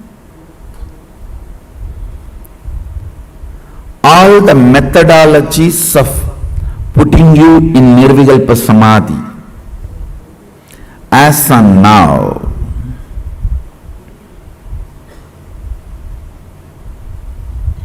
Understand, I don't see any of my disciples at least manifesting any power without touching the Nirvikalpa Samadhi. And I also make sure you don't manifest powers before you touch the Nirvikalpa Samadhi, because if you start manifesting before you touch Nirvikalpa Samadhi, it will be Siddhi, not Shakti.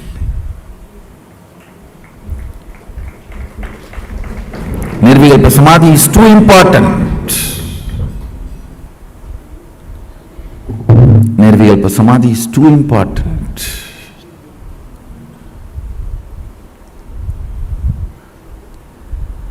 State is achieved by unclutching, completion. Of course, ultimately by initiation. The Shaktipada puts you into the state of Nirvikalpa Samadhi, state of Sadashiva Tattva, oneness with Sadashiva. The space is created by more and more completion with others. When I say completion with others, whatever you perceive or cognize as others, making them part of your oneness is completion with others. Understand, whatever you cognize as others, persons, river,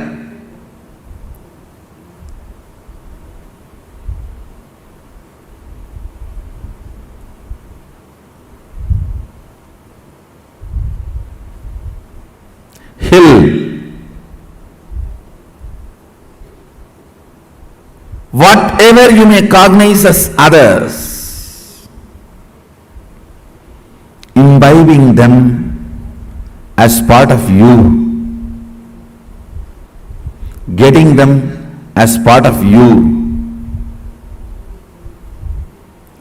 making them feel as you, recovering your oneness with them is completion with others. Understand? I am defining completion with others.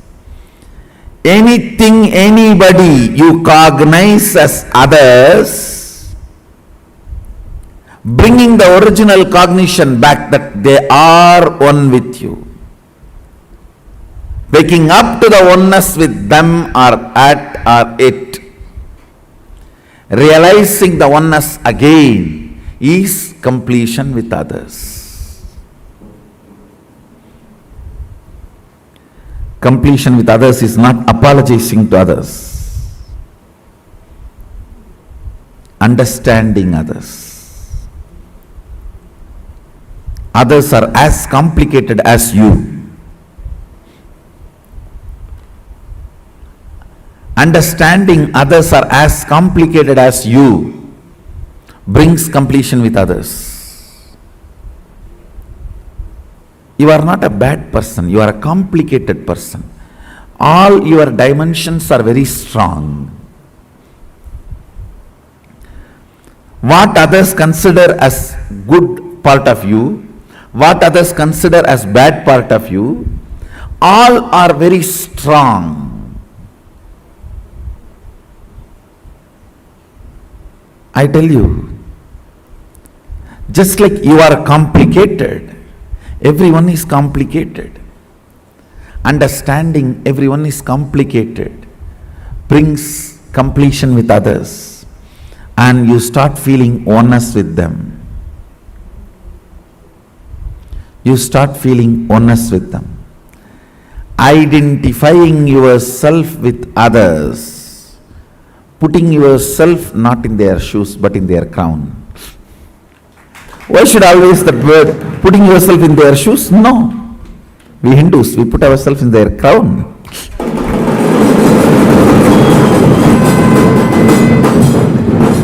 Understanding the complications and realizing the oneness is completion with others. Taking responsibility and enriching. Understand completion with others, taking responsibility for others and yourself, and enriching yourself and others. This is what is creating space. Put more and more energy in that.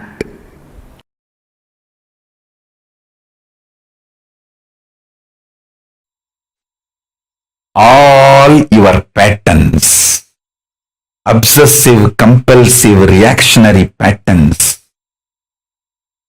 are not worthy. Life, Paramashiva's powers are only worthy to manifest, celebrate, enjoy. Listen carefully. Listen intensely.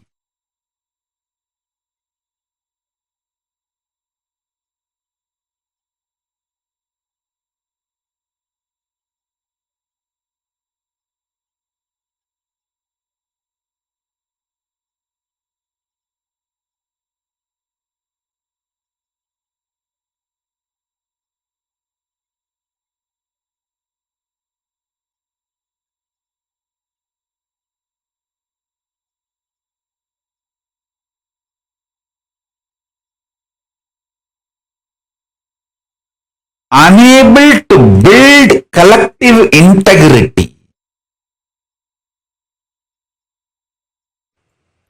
is just because of your obsessive, compulsive, reactionary pattern. Understand? Whatever stops you building collective integrity is your obsessive, compulsive, reactionary pattern. Sit and pen down what stops you building collective integrity around you. Behave ferociously with those patterns. You usually behave ferociously with the people, not with the patterns. Behave ferociously with the patterns. Behave cutely with the people. You do opposite. You behave ferociously with people and behave very cutely with your patterns.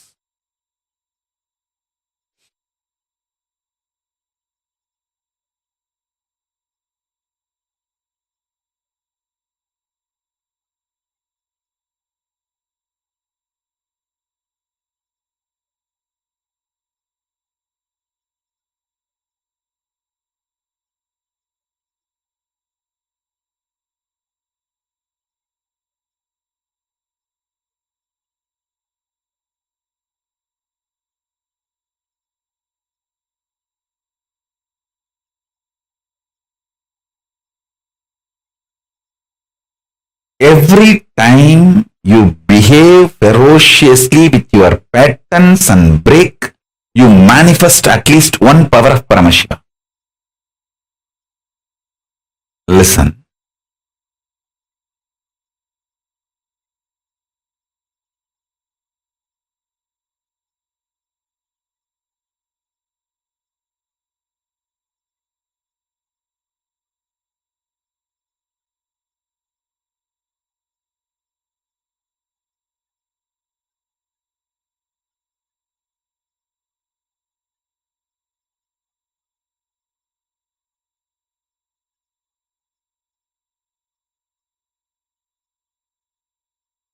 To behave ferociously with your pattern. You don't need anything other than feeling connection or trust on me, because the trust you have on me will naturally manifest as the courage to execute my words.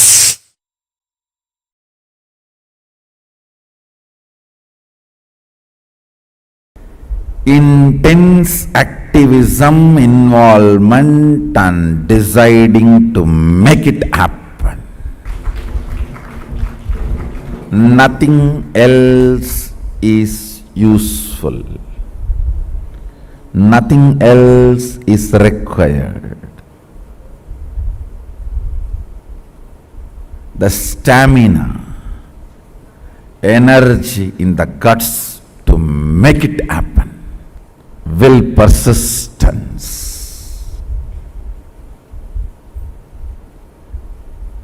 Do you know in how many places the oppositions I am facing? But I don't think even once, I don't feel cognized even once, nobody is supporting me.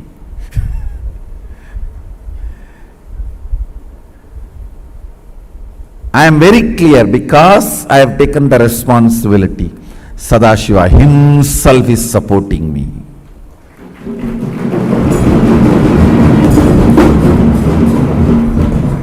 He himself is manifesting. He himself is doing everything. Understand, you will have in your inner space 10 choices. One, oh, I am trying every best, nobody is supporting me. One thought current. Loser. Losers don't sacrifice. Losers are the arrogant, abusive fellows. Out of arrogance and abusiveness, no sacrifice will happen. This is another one thought current. The one more thought current. Oh, if I take the responsibility, I am only questioned, I am not supported. You are given everyday food, that is a support. You are given all your basic needs, that is a support. You are given all the survival needs, that is a support. But nobody bothers about all the support available. They think, oh, all my work everyone will do and I will put my name, that is what is called support. So that is what if you are defining and expecting as a support.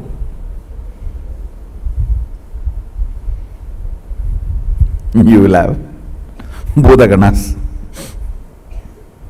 taking care of you.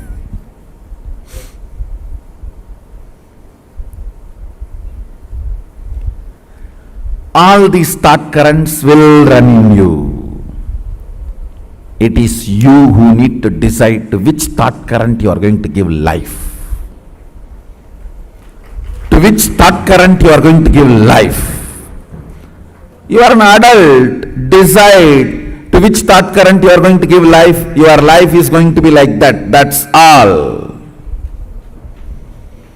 To which thought current you are going to give life, your life is going to be like that, that's all. Understand?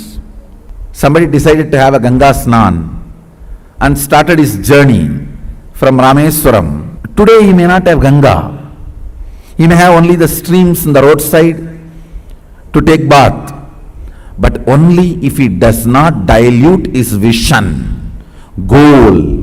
At least after 1 year, he will reach Ganga and have Ganga Snana. Today you may not be as you really expect you to be or as I really want you to be. You may not be. But only if you keep my vision for you alive and moving towards it, at least in next 1 or 2 years, you will be settled and radiating, manifesting that vision. Understand?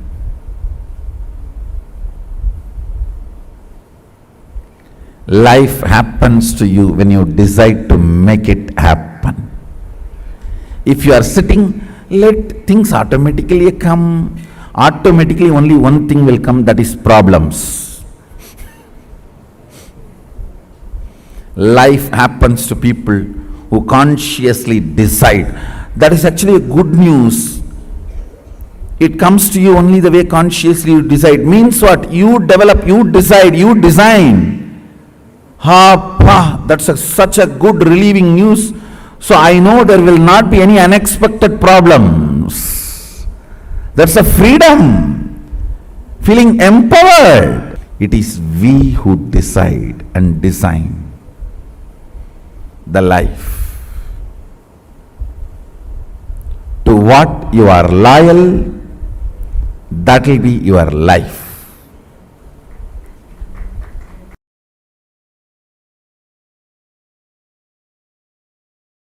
Dhyana means Tailadhara Patra. That's all is defined. Means when the oil flowing from one vessel to another vessel, when it is poured, that is called dhyana. Same way, Ganga moving from one ghat to another ghat, one place to another place, is called Shravana. Understand?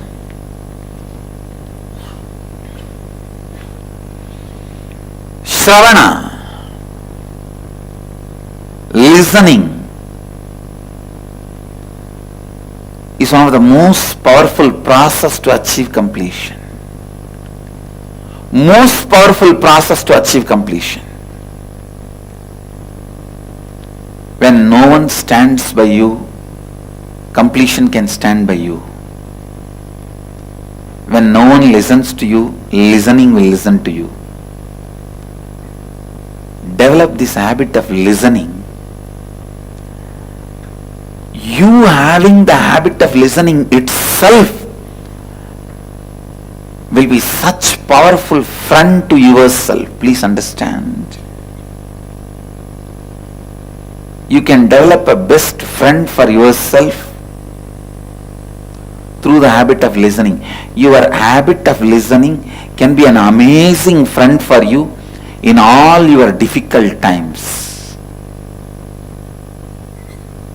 You don't need somebody else listening you. Your habit of listening is enough. It can be an amazing friend.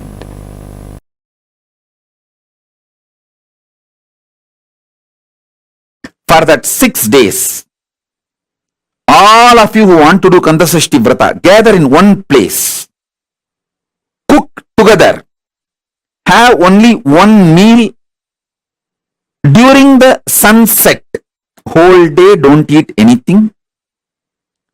Do Kandasashti Parayanam 36 times. Sit as a group from morning till evening. That 6 days take off. Whoever wants to do Kandasashti Vratam, all of you gather in one place. Stay in one place.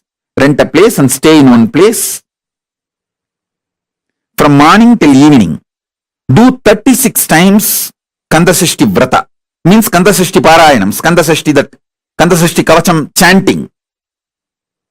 And evening, before the sunset, have only one meal. All of you cook together. Work together. Cook. Offer it to Subramanya. And eat before going to bed. Late night, do Rudrabhishekam. Listen. In Hindu tradition, in Agamas, Doing Rudrabhishekam to Subramanya is tradition. Night is the time the third eye of the Paramashiva opened up for the Subramanya to manifest. So night time do Rudrabhishekam. After the sunset, do the Rudrabhishekam to Subramanya.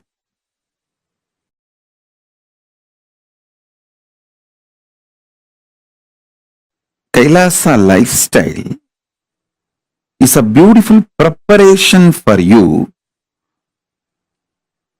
to live comfortably in the higher planes, vertical time zones. When you go there, you won't feel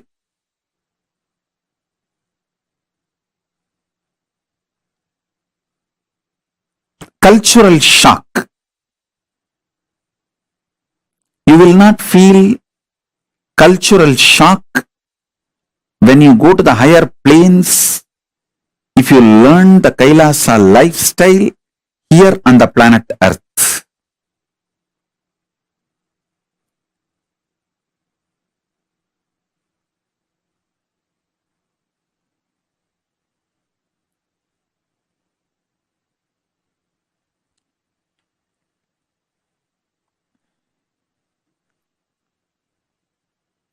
We just need some of the dedicated people. You see, you don't need cunningness, strategy to make Kailasa. You just need tyagis, dedicated people who have a conscious stamina, will, persistence, making it happen. Will stay strong and make it happen, like Arishchandra, Satyavadi, the Savitri, Satyavan Savitri.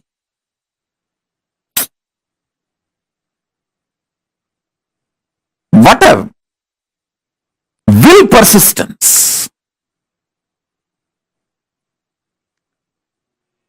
Nachiketa, will, persistence.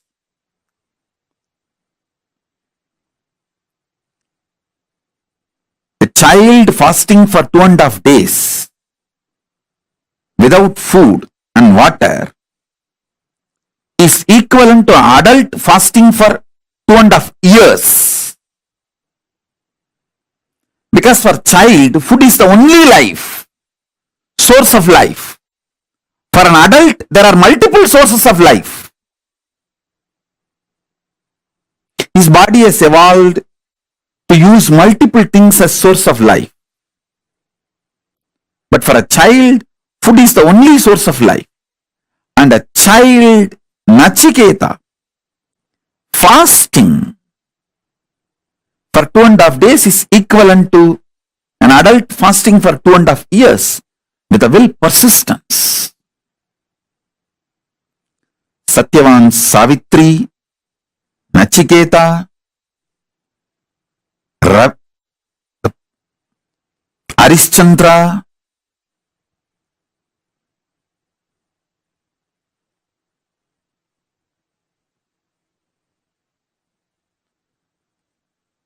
what a will, persistence.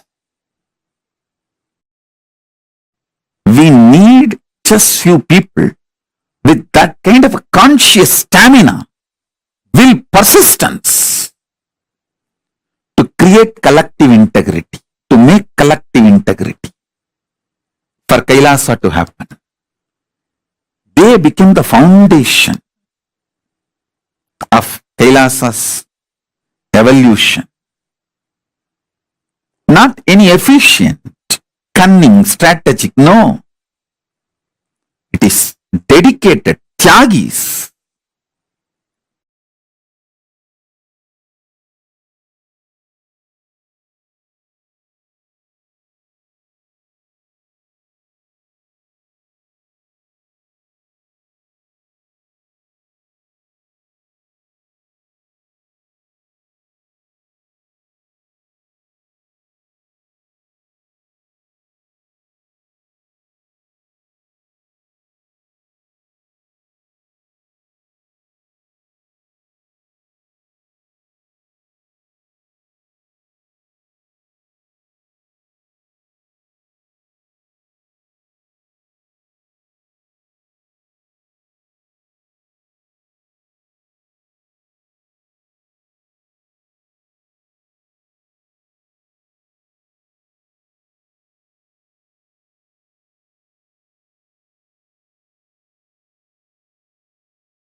Yes.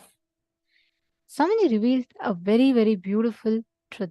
Collective integrity keeps the ship afloat. As long as you are following the principles of collective integrity, you keep the ship afloat. Without following the principle of collective integrity, it is like you are losing on the main principle of what keeps the whole thing running. Collective integrity is something that all of us need. Like Swamiji gave like a proper analogy. The sailor of the ship cannot say, I did my job properly. The engineer didn't do, the maintenance guy didn't do. So there's a hole in the ship. If the ship sinks, even he also sinks. If we do not maintain the ecosystem around us, it is nearly impossible to live the experience of Paramashivoham. It is highly important that you are able to inspire your whole group, the people around you, to apply these sciences in their daily lives. So, without applying the science of collective integrity, it is absolutely of no use. I mean, it's like really impossible for us to experience any breakthroughs in life. So, collective integrity keeps the ship afloat. This is the basic principle because today is the 21st day and you're all going to go back out there and you are going to be living these principles with your family members, with your friends, with all of them. So, it is very important that we understand the science. Why is collective integrity so important? Because collective integrity is the key with which you can unlock the science of creating, living within successful ecosystem around you. Successful place around you, the people around you who can support you in you manifesting your goal, your vision in life, whatever you want to create as reality in life. Collective integrity is the key. That keeps the whole ship afloat. Now, Swamiji gave a very, very important activity for us. Collective integrity means not you thinking, oh, I'm fine, I'll take care of myself, and as long as I'm integrated, I'm okay. No. Because if the sailor thinks, as long as he is sailing the ship, that's okay. If there's a person who's drilling a hole into the ship, that's totally fine. It's not his responsibility. No. When the ship sinks, it's not going to see whether the sailor did it properly or whether the engineer crafted it properly.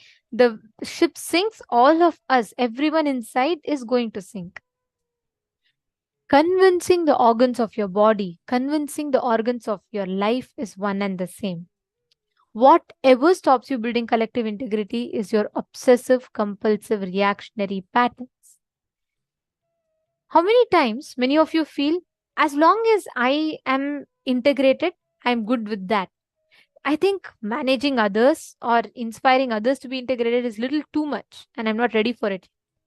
How many of you entertain thought currents like this or similar to this? How many of you entertain such thought currents? Post in the chat.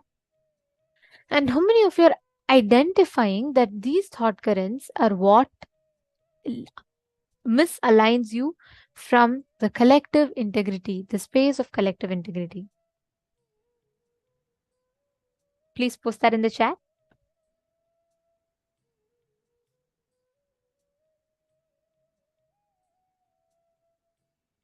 Beautiful. Understand whatever is the thought current. Sometimes you may feel like it's fine. I don't want others to, feel bad about me when I remind them, or I don't want to get into people's bad books, or I don't want to take responsibility for others. I don't think I can handle it. All these are the thought currents that stops us. Look back into you, see what in you stops you from taking responsibility for collective integrity in life. Take a few minutes. I request every one of you to look in and pen down what stops you from standing up and aligning to collective integrity in life. Please pen down.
relax. Now, as all of us are writing this down, let us actually apply this principle of collective integrity to enter into the power manifestation. See, it is not just manifesting what you are, it's also manifesting not just with yourself. You can never manifest power just by yourself, right? It's an ecosystem around you. Why don't you all do this? Connect to the people, any one of your friends, family members, and manifest this power of scanning or reading their mind, connecting with them, manifesting this power of being able to read, scan, read their mind, and identify what exactly is the thing that they are thinking in their mind. Do it from the space of oneness, do it with the context of understanding, with the clear understanding of the science of collective integrity. So the science is very simple. You're going to connect to a person, let them remember any incident, their birthday parties, their wedding, their anything it could be, and then let them write down the date and the incident. And what you are going to do is you're going to connect to them, you're going to scan and identify what that incident is, what happened on that exact particular day. Okay, shall we all start? Please start. Connect to Swamiji, chant the Mahavakya. Actually, you will be able to see it clearly appearing like a movie visual on your third eye. And sometimes it may happen very randomly. It will start with one, continue with, like it'll start with showing you a tree, and then suddenly it'll show you a family, then it'll show you a car. But start describing whatever you're seeing. Even if you think it's just distorted or, disjoint visuals, it's okay. Go ahead and tell whatever is coming in your third eye. Start with that. I request every one of you here to do it. Let's start. Please chant Mahavak. Paramashivoham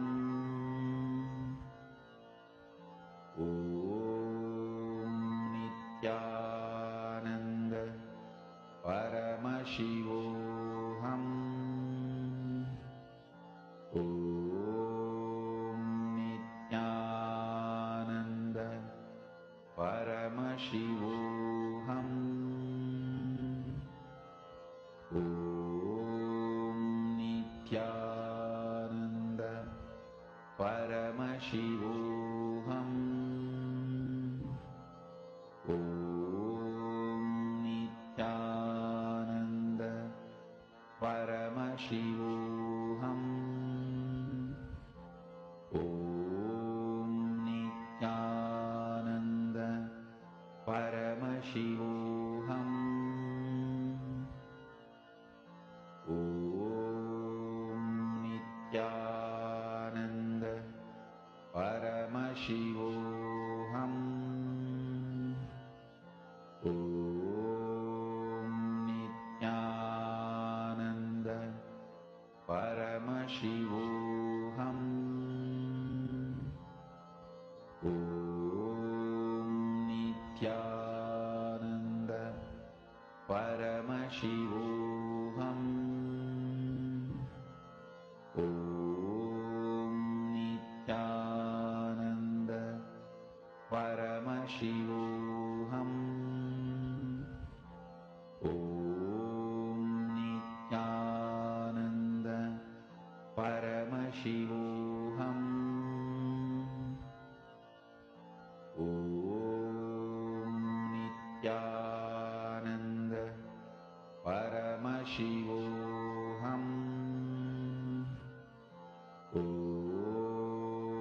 Nityananda Paramashivoham Om Nityananda Paramashivoham Om Nityananda Paramashivoham Om Nityananda Paramashivoham Om Nityananda Paramashivoham Om Nityananda